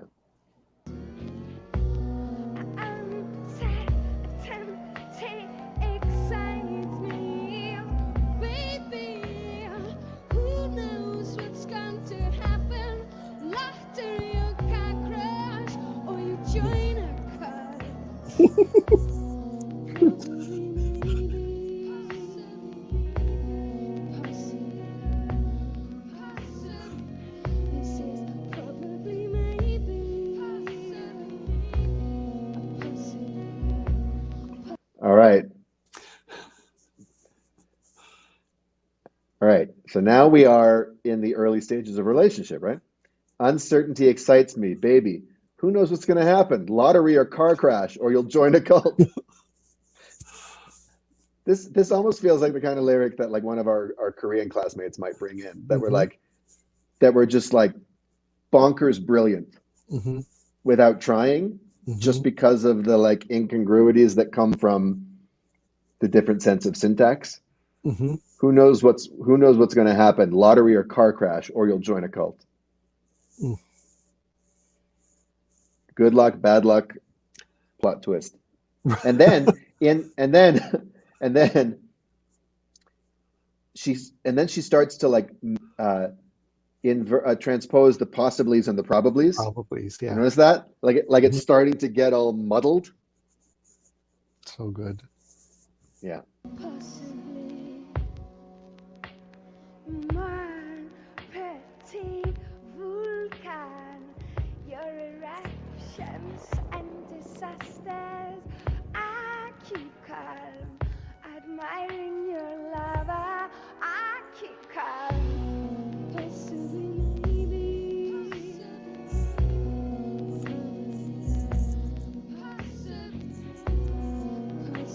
maybe. All right. So she starts out with some French here. Mon petit, she says vulcan, but it's in French it would be volcan. But anyway, mon petit vulcan, your eruptions and disasters, I keep calm, admiring your lava, I keep calm. So there's still this affectionateness, like she doesn't have a sense that this is like the danger is not on the surface. Right. Volatility that clearly is sweet. Yeah. Right. Yeah, but I keep calm, said twice. It has a cost, you know? Like this is not, it doesn't sound like a stable situation. Yeah. Your eruptions and disasters. And it's not exactly clear. She's admiring your lava, like she's standing by and watching like a natural phenomenon, as opposed to being in a relationship with somebody. Well, but also finding beauty in the danger of it or whatever. Yeah. Absolutely, which leads into the next verse. Electric shocks, I love them. With you, there's in a day. But afterward, I wonder, where's that love you promised me? Where is it? Possibly, maybe. Possibly,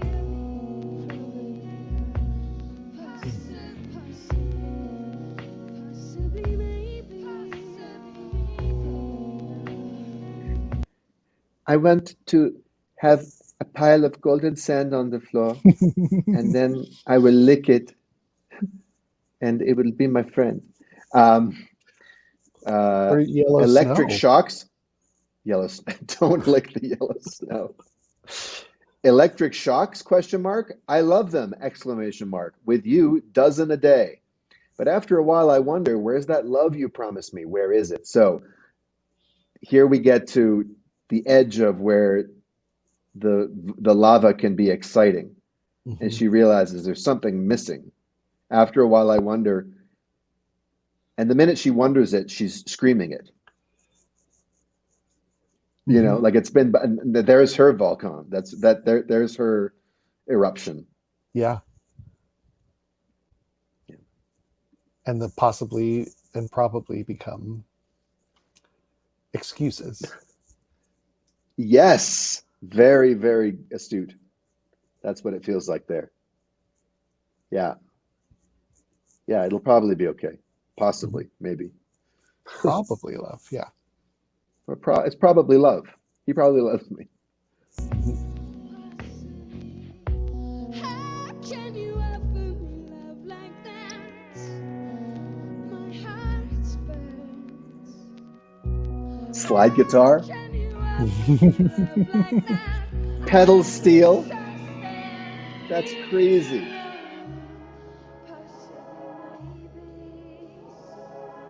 in the minor key. And choral. Yeah. Or Different kind of yoga. All right, hold on. So the penultimate verse. How can you offer me love like that? My heart's burned. How can you offer me love like that? I'm exhausted. Leave me alone. Possibly, maybe, possibly. And there, the possibly, maybes to me sound like what ifs, yeah, buts, like last gasp,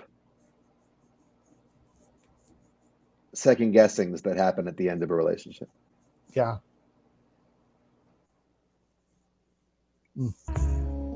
Since we broke up, I'm using lipstick again. I suck my tongue in remembrance of you.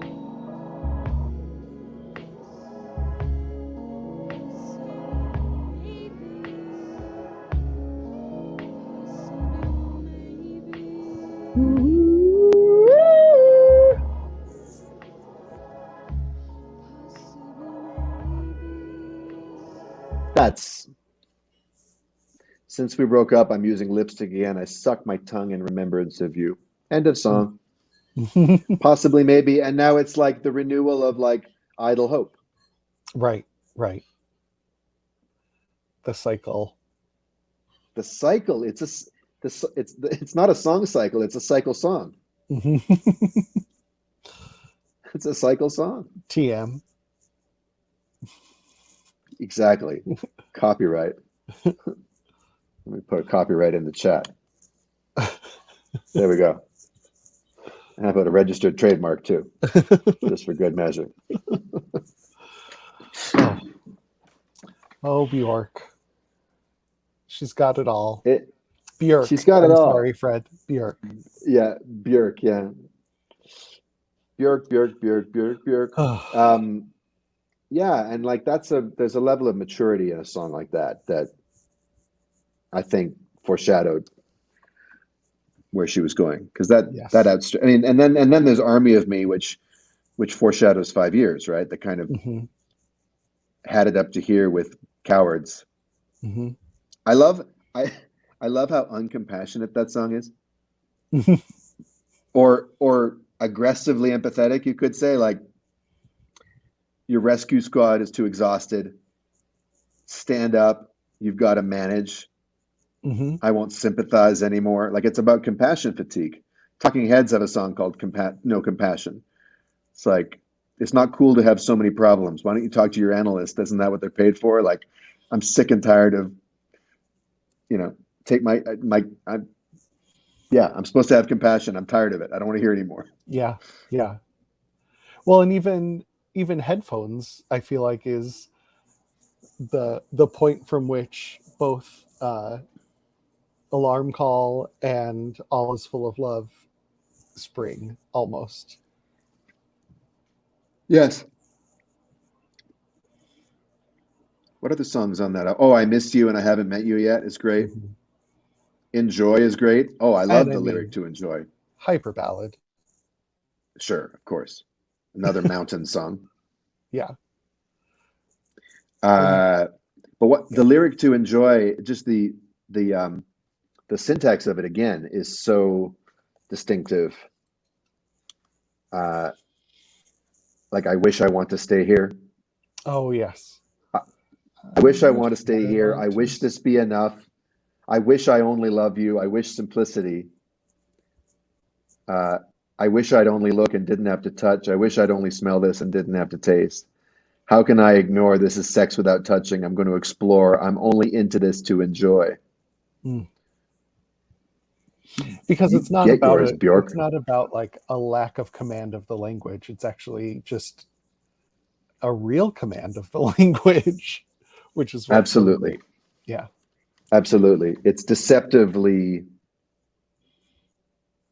foreign. It's deceptively clunky. It's not, But it's also decisive. It's decisive. Like, yes. The word actually, choice is real, is a choice.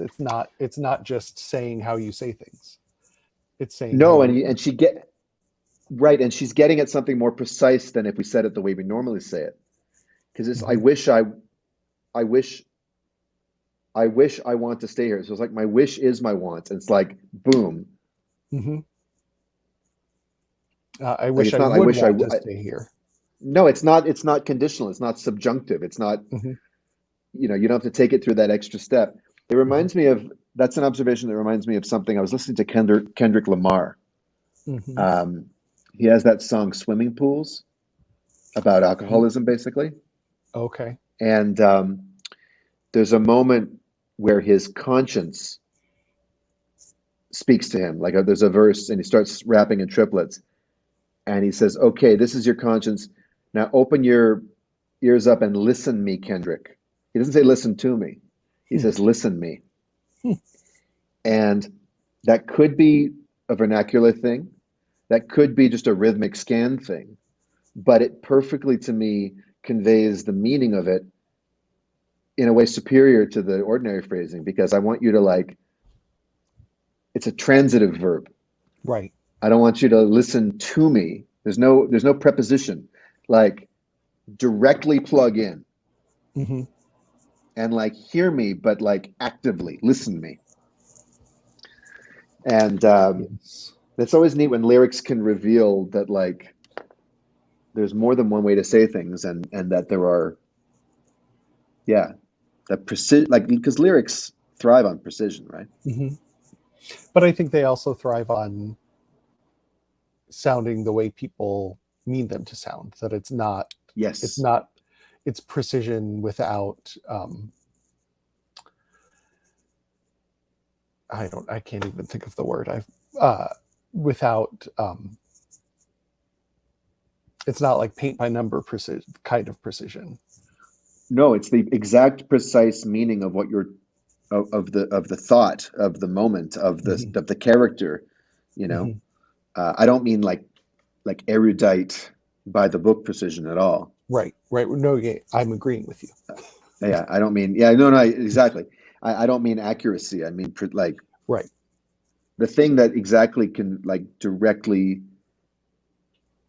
It's like emotional accuracy as opposed to emotional. Yeah.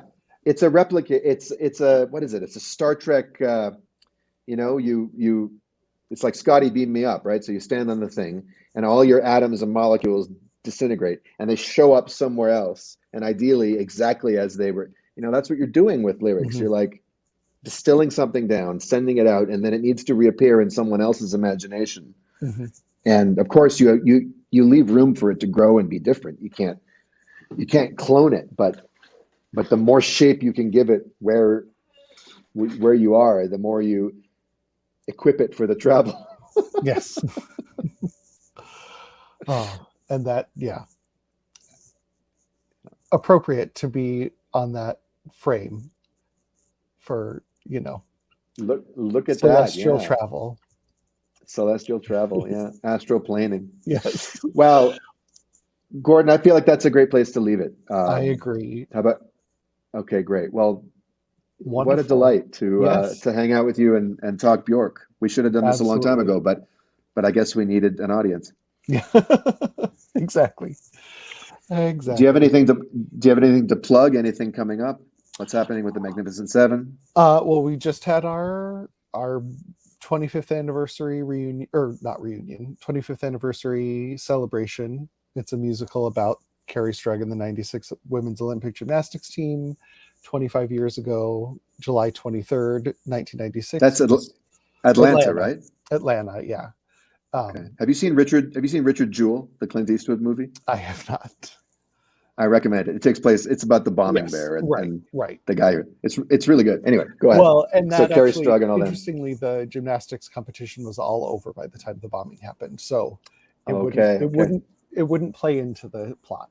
But we're doing we have our production coming up in June of next year in Flint, Michigan. How The wonderful! Flint Repertory Theater, where we've done some that's development stuff, and we were supposed to premiere last year, and now we're it's moved to June of 2022, right? Yes, just 2 years after the original scheduled production. I apparently have a production slated, or like there's like possibly slated. I don't know if it's actually happening, but in something called 2023-24. Ah, yes. Have you heard of this thing? Let's hope. Oh dear. Well, maybe by then we'll have another Bjork album to listen to, even. Maybe by then, yeah. So, Gordon, if there was if there was another lyricist I was to invite you on a Monday stream to talk about, who would it be? It would be Fiona Apple. Excellent. I needed someone for Fiona. So you'll be my apple I will cart. gladly. Yes. All right. I feel like do that in Fiona Apple September? and Bjork are my like adolescence, my teenage years. Who do you think has aged better in terms of like their stuff? I actually I don't mean think that their old stuff still sounds good. I mean that their new stuff still is breaking new ground for them. I think they've gone on parallel paths in that Okay. everything is kind of they've left behind their need to like exist in a pop vernacular. Bjork has had more output, but I think that they both are like the real version of art pop, which is what I love. Yeah, and if you add up all the words in their album titles, Fiona Apple may have way Still fewer comes albums, out on top. All of Bjork's albums are one word, aren't they? Yeah, because even Selma songs. Yeah. My very first Fiona Apple concert in Cleveland, she was touring with Morcheeba as her opening act. Morcheeba, wow. Yeah, trip hop along the lines of Bjork. Blast from the and past. she was just promoting her first album, and she was like, I wrote this poem. I don't know. I feel like it might be a lyric or something. And then she read When the Pawn for the audience at the Odeon in Cleveland. And everyone went crazy, and then it was the album title. So we'll talk about this when you come back on for Fiona. But like when the years, I don't know, maybe 2005 or maybe 2000 through like 2015 or 2016 were years of extreme prejudice for this guy. Like I ruled out a lot of new stuff that I just decided. So Bon Iver, I didn't want to listen to. Now, to do a lyric stream about Bon Iver would be hilarious because it's fucking nonsense, but it's beautiful. It's beautiful nonsense, but it's absolute nonsense. I once cried my eyes out. This is right after a breakup about 10 years ago, and my girlfriend had left town, and I put on the Bon Iver eponymous album, which I had caught glimpses of before, and maybe in a cafe and I listened to, and I just wept and wept because the music was so beautiful. And then I picked up the lyric sheet and I was like, what the fuck? Like, this isn't English. Like, it's not even Björk English. It's like, but anyway, but so like the Arcade Fire, Neutral Milk Hotel, fucking like a whole lot of indie stuff that like people around me in Brooklyn were loving, and Fiona Apple got tossed into that bucket for me, you know. And then when I saw that she had an album called When the Pond blah blah blah blah blah blah blah blah blah, and then The Idler Wheel blah blah, and I'm like, I look at this poetry, I don't understand this poetry. I don't know what she's talking about. Not for me. Sorry. But then I put on, I think it was, what song has Every Single Night? What album has Every Single Night? That's Idler Wheel, yeah. I was like, God damn, this is good. Mm-hmm. And then Hot Butter or Hot Knife. Yeah. Good God, that's good. You know, and then when the album came out this year, woo boy, I had nothing else to do. Yeah. So that album and the Run the Jewels timing. album came out within a couple of weeks of each other. I went for a walk. I think I was smoking some BC weed, and I was like, this woman is unbelievable. And I actually, I did a free speech episode for July 4th, and I ranked Under the Table as my number 2 free speech song of all time. Oh, not political free speech. Yes. But interpersonal. You know, perfect. Interpersonal free speech. Yeah. Yeah. I look forward to a rematch. Yeah. Indeed. Indeed. Re-meet. Well, yeah, that'll be great. Okay, Gordon, take care. Have a great night. And thank you. Everyone, thanks for watching. Please like, share, subscribe. Consider becoming a patron. And yeah. Good night. There's the goodbye music. Good night.